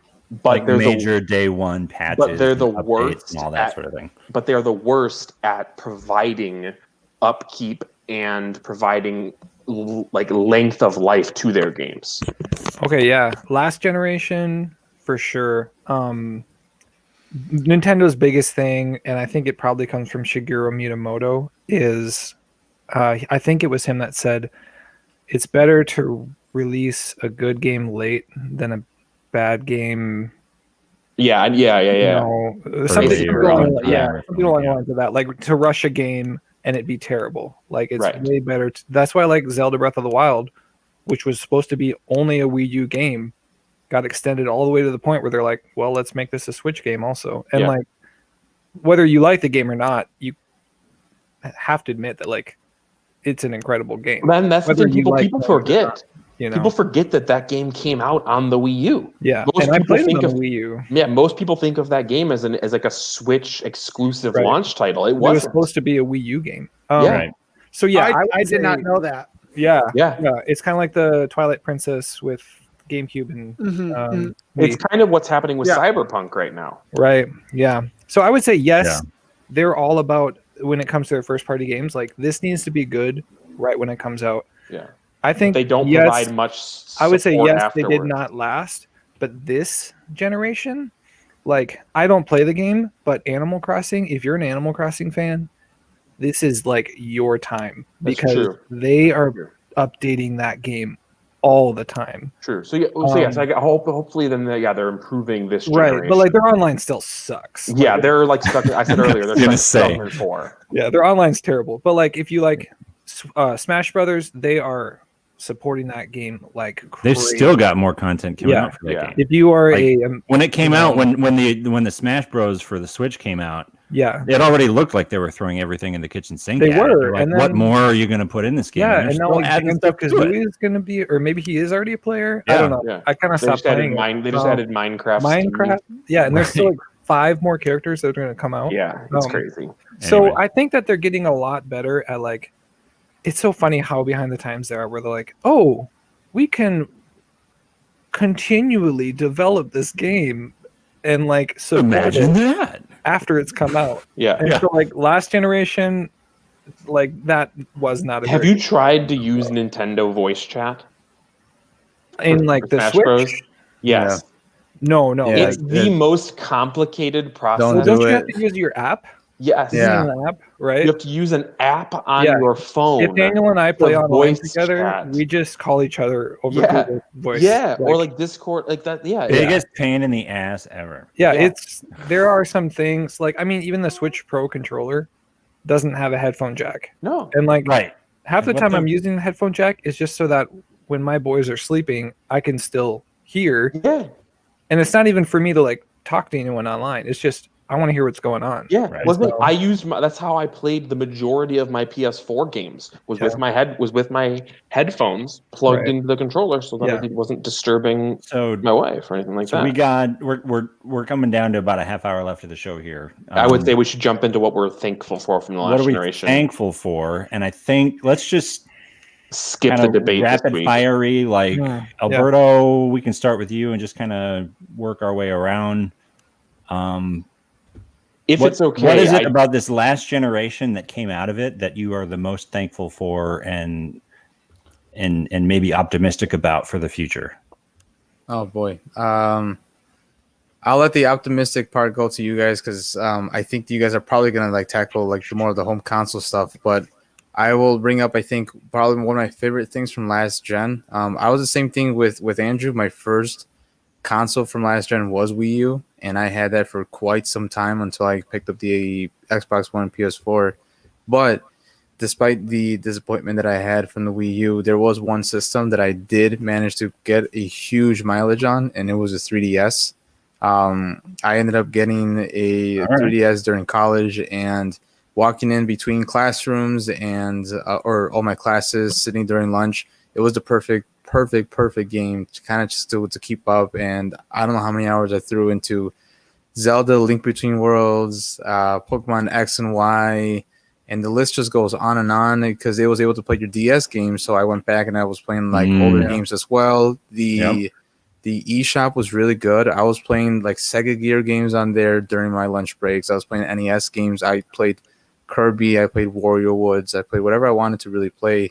And it was arguably one of my favorite things. So I guess one thing I'm really thankful for is that last gen still had a good chunk of backwards compatibility. And I feel like Nintendo did pretty good, at least with their eShop. It's yet to be seen so far with the Switch. So if I had to choose something, maybe not optimistic, but something I'm definitely hoping for, is that return of the eShop, because it was a great way for me to be able to try out these Game Gear games, these Turbo Graphics games, or whatever, these NES games that either A, are too expensive to pick up, or B, I just wanted to try out, and hey, they cost only $3.99 on the eShop. Yeah. I feel very, very, very okay just having to drop down $4 versus like if I walked into Disc Replay and they're like, oh, this game is, loose cartridges, $45. I'm like, that's great. I'm never going to buy this here then. That's way too much money at that point. Yeah. Or if it's Earthbound and it's like $300. Yeah, you can get exactly. Earthbound on the 3DS. If you got to try and find the physical version, then Yeah. good luck playing it ever. But that came out on the Wii U for like $7. Right. Yeah, I was going to say my first introduction to Earthbound, for example, was on the eShop. So I really do love that Nintendo was keeping up with that kind of stuff and really giving their users the ability to really just go in a time capsule, go back in time, and just have some fun with some old games for such a low like barrier of entry. Yeah. Bobby, what about you, dude? I'm going to have to go with more of a technical aspect Yeah, that more people can be their own broadcaster now. And there's so That's many a good call. broadcaster apps now, because now Excellent choice. I'm starting to look into broadcasting just stuff that I'm doing. And now there's just so many avenues, whether it's online or whether it's downloadable software. You can just because of the video games, and anyone online, please quote me if I'm wrong. It feels that the gamers opened up this avenue, and then all these developers then poured their hearts and souls into it. And now anyone that wants to do anything online can stream, whether it comes to video games or documentaries, and it's an exploding new technologies and new ways to learn and new ways to broadcast yourself to the everyday user. Like the last gen of gaming definitely pushed the content creation side of it and shaped it to become a lot easier for people to just jump in and do it for themselves without needing a ton of stuff that costs insane amounts of dollars in order to do it. So yeah, that's an excellent point. Very good one. Andrew, what about you, dude?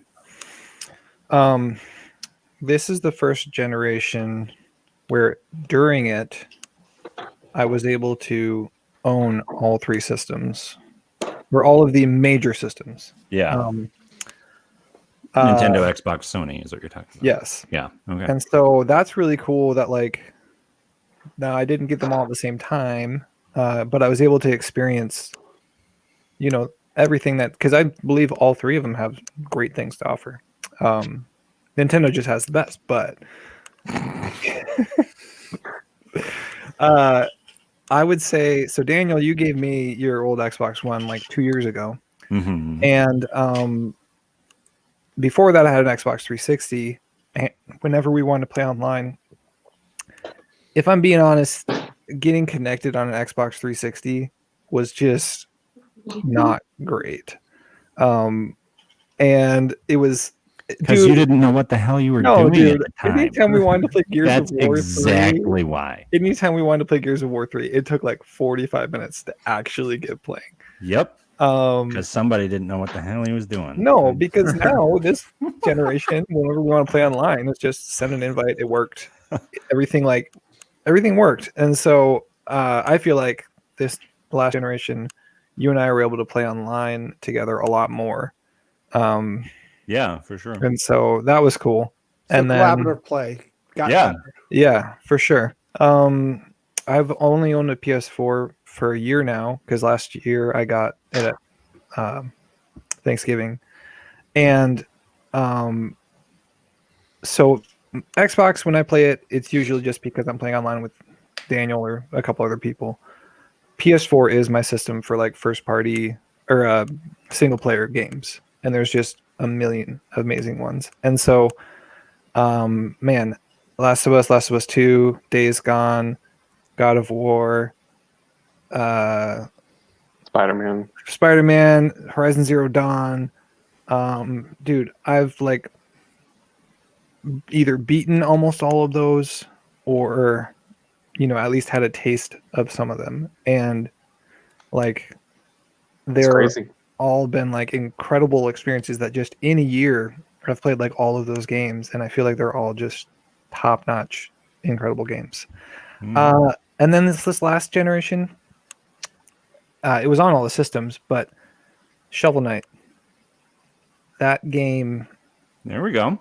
I still got to give that one a whirl. I finally got it on Wii U. I gotta dude, that game, when I got it on the Wii U, and I remember the first level that I beat, or the first time I beat a boss or something like that. I remember like laughing, like a giddy laugh, because it felt so much like I am playing the games that I loved and labored over as a kid. Like it's like the perfect marriage of like 8 and 16-bit, taking all of the good stuff of like that generation of games, which Daniel and I grew up playing together a lot.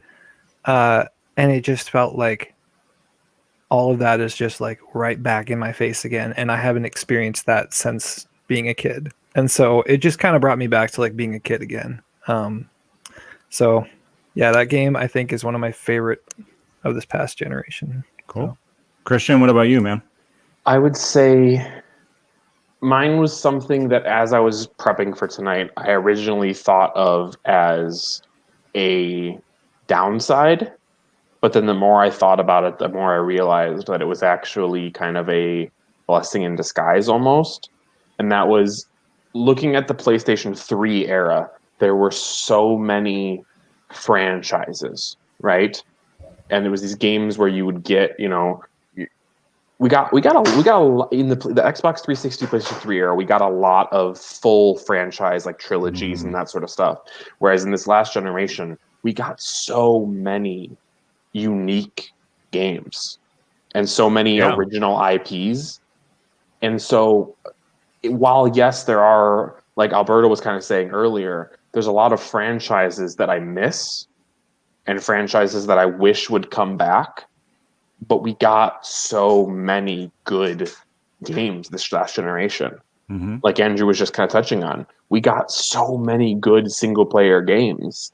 And it's crazy to think about the fact that coming from PlayStation 3 to PlayStation 4, it was like how are we going to top some of these games?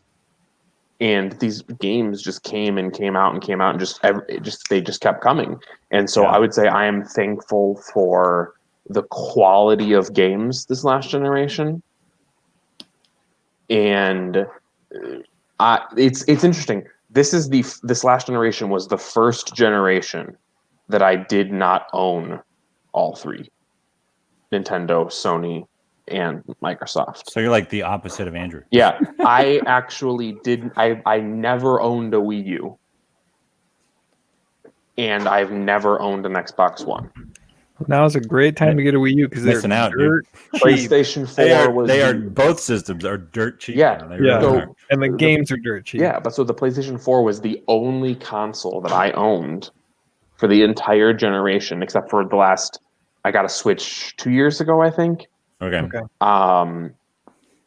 And But I would argue that's the beginning of the new right, gen. exactly. So yeah, but for the majority of the last 7 years, I was playing exclusively on a PlayStation 4, and that explains a lot. I didn't feel like I missed anything. You didn't feel like you missed anything? No. Oh, dude. And I'm not saying this maybe because we were hanging out a lot and you were playing my Xbox. No, here's the thing. Here's the thing. I genuinely do not feel like I missed a single generation defining game by not having an Xbox. I don't. Okay. What about like Breath of the Wild with Nintendo? Is that because you got a Switch? You didn't feel...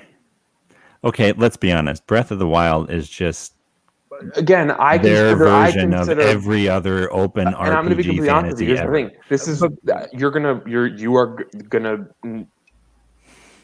I played 4 hours of Breath of the Wild. Sure, 5 hours maybe. It didn't. I know so many people people have told me this game's amazing. The game's amazing. I couldn't get into it. If you've played Skyrim or Horizon Zero Dawn or so for me, I feel like all of the games you can't climb. I feel like all of the games that defined this last generation were on PlayStation 4. Sure, man. Yeah.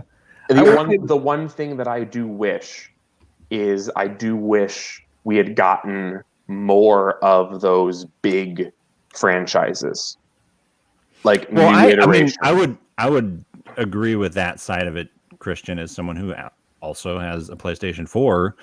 I wish there was the majority of my gaming now is online multiplayer with other people.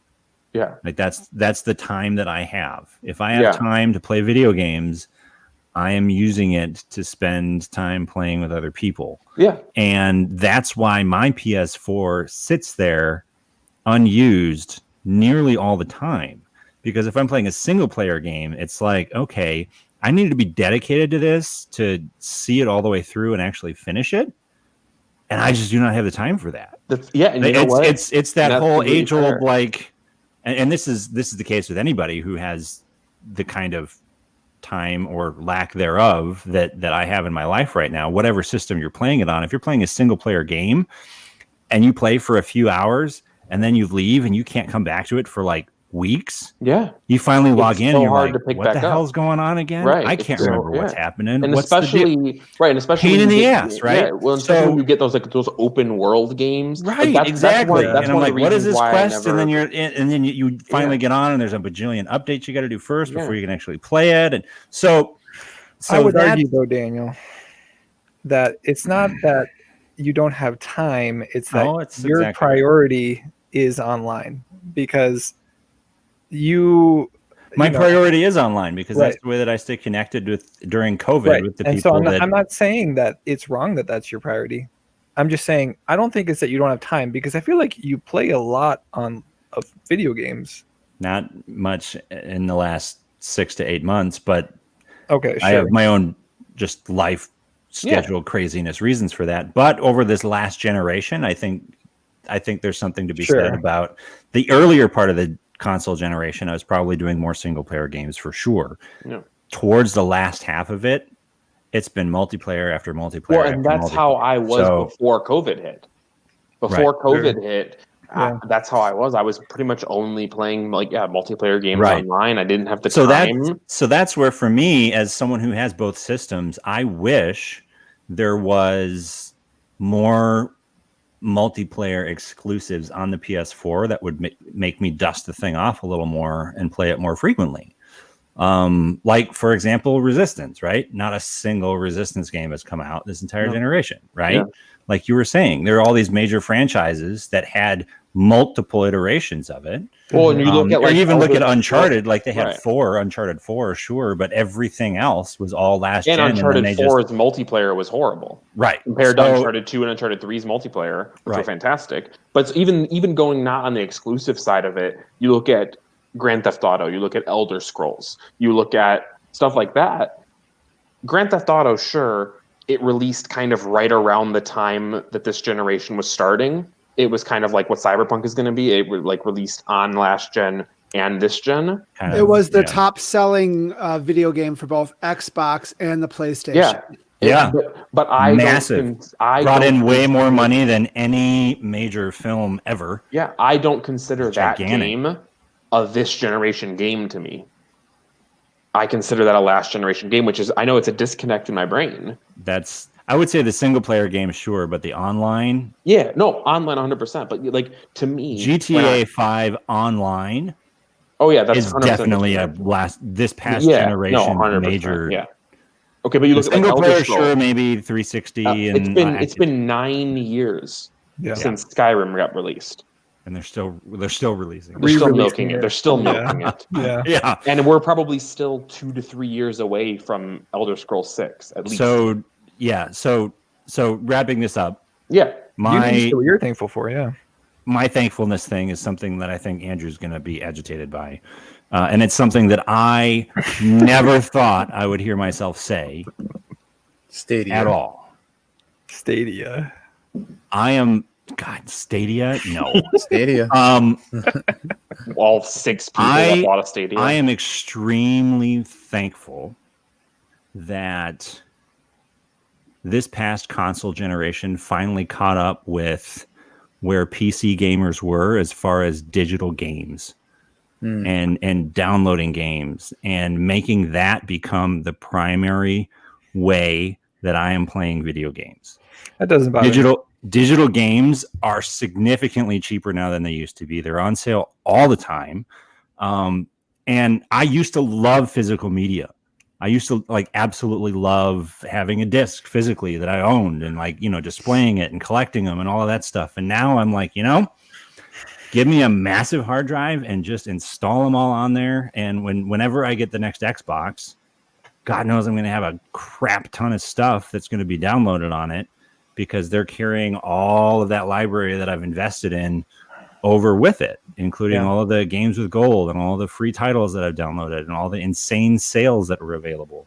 I never have a shortage of choices compared to when I was a kid. It's almost like you have too many choices. Right. Yeah. And it's the exact opposite of growing up. Before, it was like you could buy 3, maybe 4 games in your whole library. And that was it. You know, and you could beat it in like 45 minutes. And then you had to beat it again. And, you know, like, but now I feel like the digital and streaming focus is really taking root in the console side of things. And I'm really, really excited about where that is heading. Because that opens up a lot of really cool possibilities and that were never even remotely possible before and couldn't be possible with physical media at all. So, yeah, that doesn't bother me at all, man. Honestly, I don't view any value in collecting physical Xbox games, like Xbox One games. right. Because literally, well, also PS4, maybe I have a little more value of it, but it's like the disc, from my understanding, is just like an access key to. Yeah, that's what Dan was saying earlier. Yeah, that's all they are. That's all they are. it And I was might online. be- It's funny. I'm online in a few other different gamer groups on Facebook, and this one question got thrown out in one of them about the PS5. You go digital or physical disc. Which one are you buying? And it was like the gamer group that I was in is gamers over 30, and it's hilarious watching everybody on there whine and complain about digital only gaming. They're like, I definitely go disc because I like to actually own the game. And I'm like, you're an idiot. You realize physically all you're doing is owning the access key and then sticking it on your shelf. That's all you're doing. For me, I went with the physical PlayStation 5 strictly for one reason and one reason only. The option. Well, Because the option of being able to trade it in and get a little bit of your money back. No, Is that what you're saying? Or what? the option to choose whether I wanted a game physical copy or digital. Well, because you can go to a pawn shop and a game that came out like 6 months ago, you can get it for like $12, but it's still digitally $60. Right. Well, that's the thing. There are so many games that go on sale, physical versions, that never go on sale, digital copies. I can't tell you how many games I've gotten on Black Friday. They do eventually, unless no, they don't. No, they Nintendo, don't. But no, seriously, that's a whole nother there story. are games that I have gotten for $30-$40 on Black Fridays before that have never gone on sale digitally. Not saying that digital games don't go on sale, because they do. No, they do, but there are some. But I feel like it is much more frequent that I find a game on sale somewhere, physical, than it is where I'm scrolling through the PlayStation Store and there's a massive like first party game that's on sale. Case in point, I bought Resident Evil 2 Remake on PS4 for $12. Yeah. And I think digitally, the cheapest it probably has ever gotten is probably half off. Yeah. Still $30. Yeah, exactly.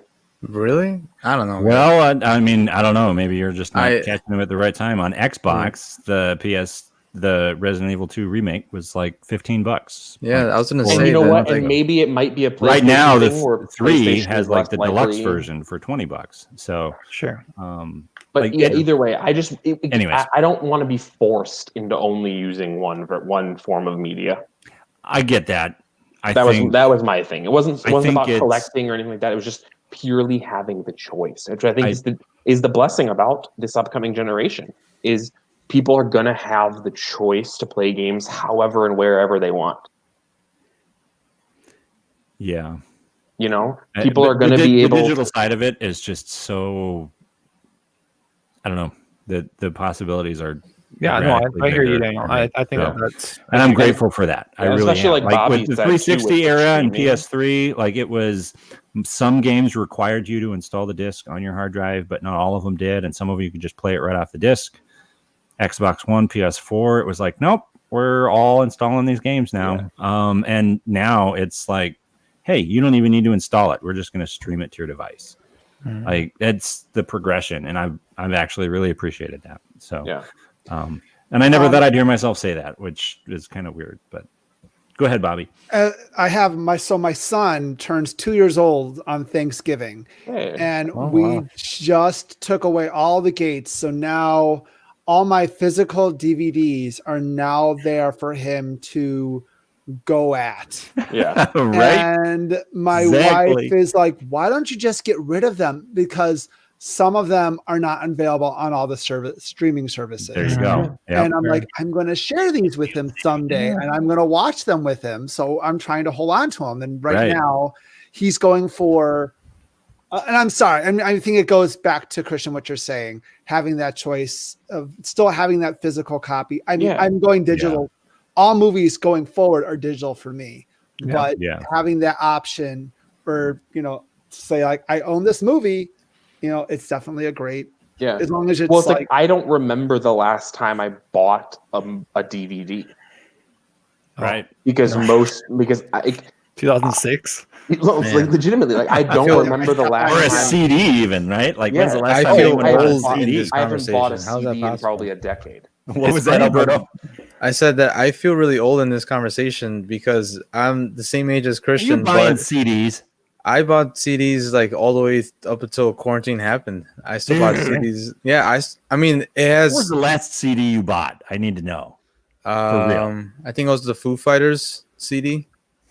You're not just streaming that off of Spotify or something? Like, so me, it's like I still love physical media stuff, and I still like digital for sure. I'm a mix of the two, but like Christian and Bobby are all saying, it's just the option that's really nice. And I would go to like Goodwill, like for example, like every paycheck. Oh, totally. All their CDs are 99 cents. Yeah. And you would find really good CDs there. So that's like true. I would find like a lot of like You know jazz what I do with classics that? or rocks. You know what I would do with that? Rip them and then sell them or something. I would download them onto my computer, upload them to my Google Drive, and play them on my phone.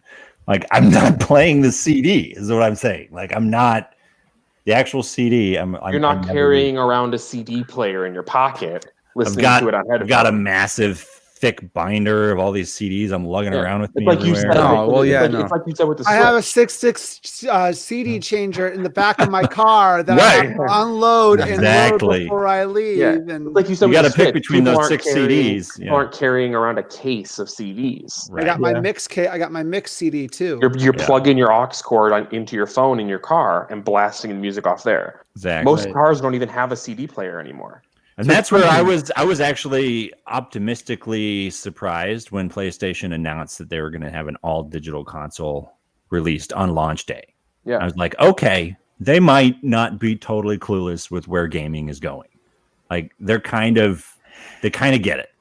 Mm-hmm. Switch, they're on board. I think Alberto, you're absolutely right though. Like their eShop, their eStore needs some significant improvement.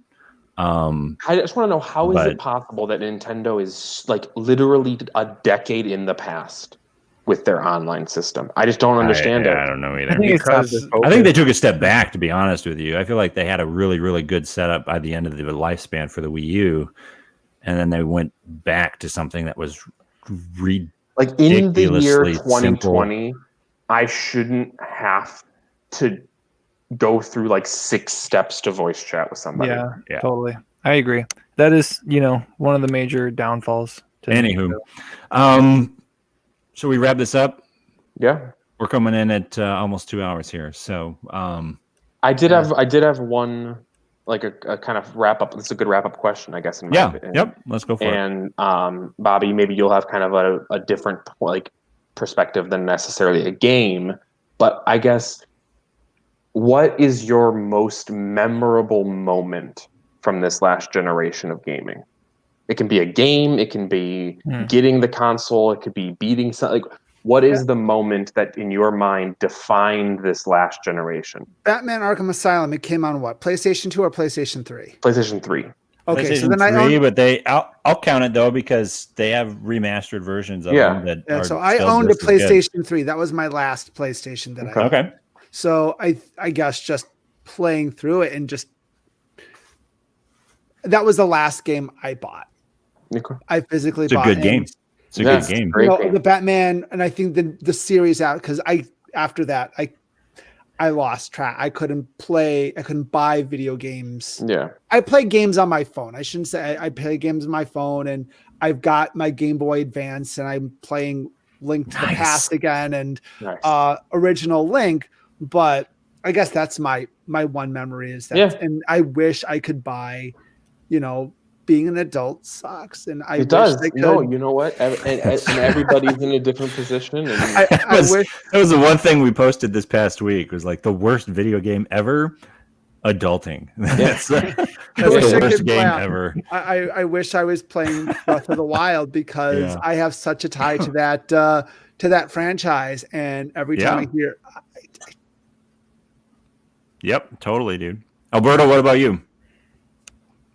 Maybe not specifically like a game or a Yeah. console, but it's been several years since, and I know I've already brought up like several times in this episode, but working at GameStop, I worked at it during the last gen, and I worked through it. Like I think my last month was actually a month after the Switch launch. And so it really was all the way to the very end of the generation, and just working through there over like the years during college, and just really seeing like the trends just kind of happening. Like I remember when pop figures were first coming out, and in San Diego, pops first started getting like super rare, and people wanted to get chase versions. The rise of amiibos and Skylanders. I remember getting marketing kits, and they would say, "You need to shrink the Vita wall even more." And then I told my manager, "I'm like, it's 2 shelves that are like 3 feet long. How much more smaller can this section get? It's literally 2 stacks of games." And Vita cases didn't take up a lot of space. yeah, No, they did not. so They definitely did not. So I think definitely my most memorable thing is just watching the trends happen, watching like the huge decline of like Assassin's Creed and Call of Duty, like the real fatigue.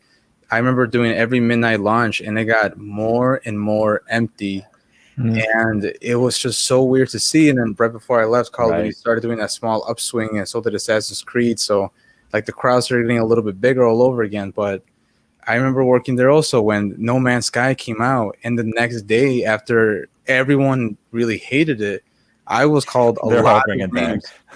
Dan, I was called so many names. Yeah, you personally. I was called so many names. I was yelled at. Why?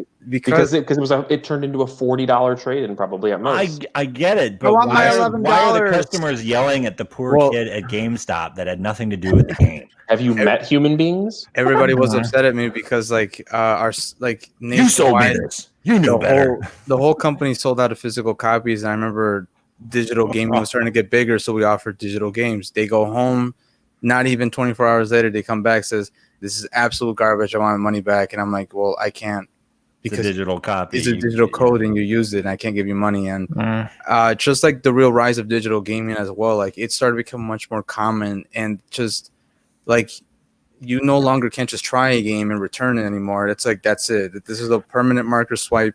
If you like it or don't like it, it's in your email and your account forever, and you just have to. Well, I think they're coming around to that. Microsoft for sure, and I think Sony is a little. Yeah. I don't know if Sony's on that train. Sony yet or has not, a horrible digital. Their but, digital Microsoft's policy got like a return policy for some of their digital library now. They should. I mean, Sony's digital policy is if you buy the game and don't start it, you can return it within I think 48 hours. So if you buy it and you don't, it's like accidental purchases, basically. Oh, gotcha. That makes sense. I guess that makes sense. But long story short, just the most memorable thing was just watching the last generation and the peak of it and the declines of it, the highs and lows, and just kind of being a part of it. Even though GameStop as a company kind of is poo poo, but the experience itself is awesome. Such a look back retrospectively. All right. Andrew. So man, last generation, I definitely played the Wii U the most. It's a system that I had the longest of the last generation. So I think hosting a birthday party and having 8-player Smash, which was like the first Smash Brothers game that allowed that. Yeah. Granted, it's too many people playing. It's just chaos.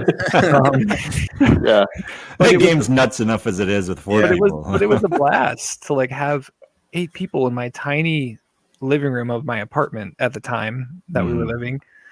And everyone was hanging out, just having a blast, like playing Smash Brothers. And it's like a game that not a lot of people even there knew how to play, but they were just like, let's go for it. You know, it was cool.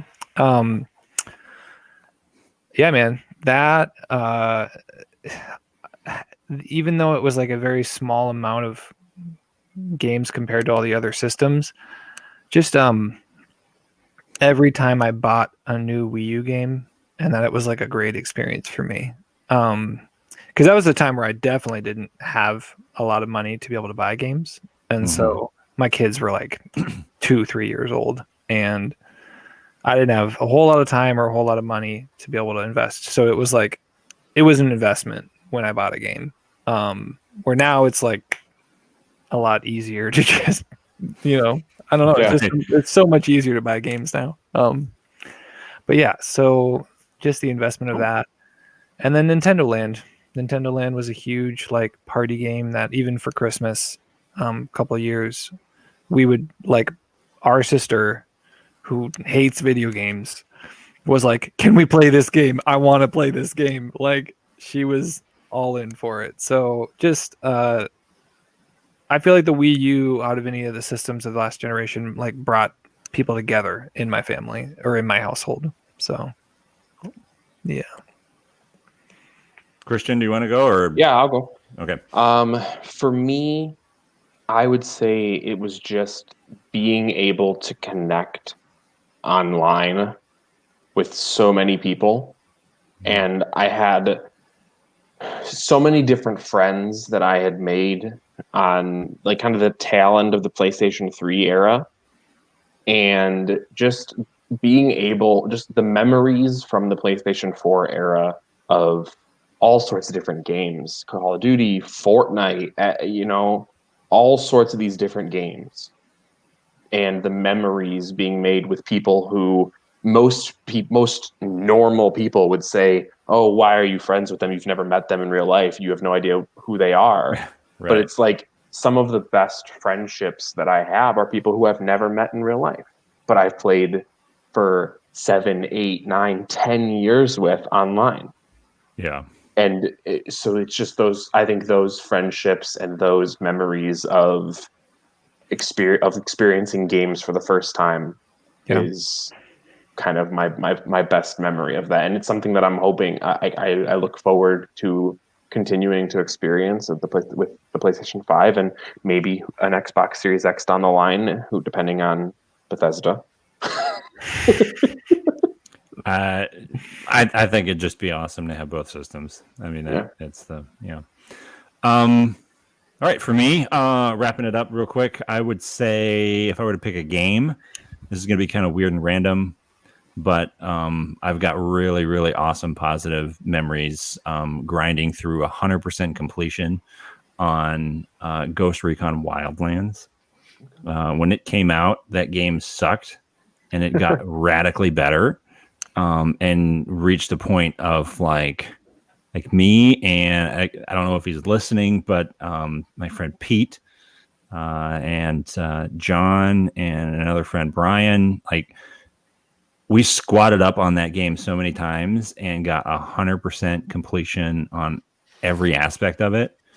And it was just such a good game to be able to work cooperatively together, strategically, and just to see all these new missions come out, take on the Predator, right? Like just pretty cool components. And then all these other Tom Clancy major franchises made their own tie-ins with it, whether it was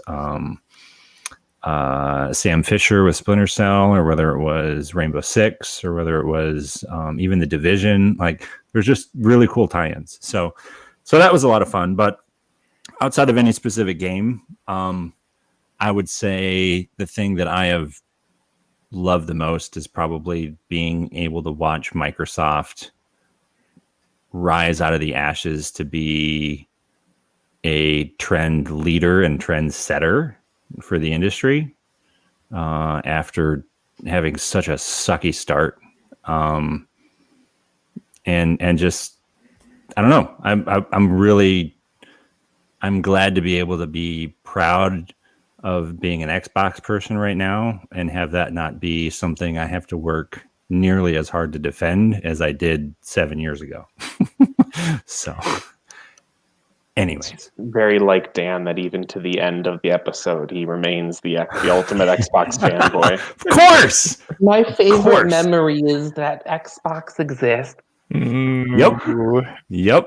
Dan's y'all are goal gonna in be- life is to get sponsored by Xbox, just as a Hey, person, not hey, for I'm- anything.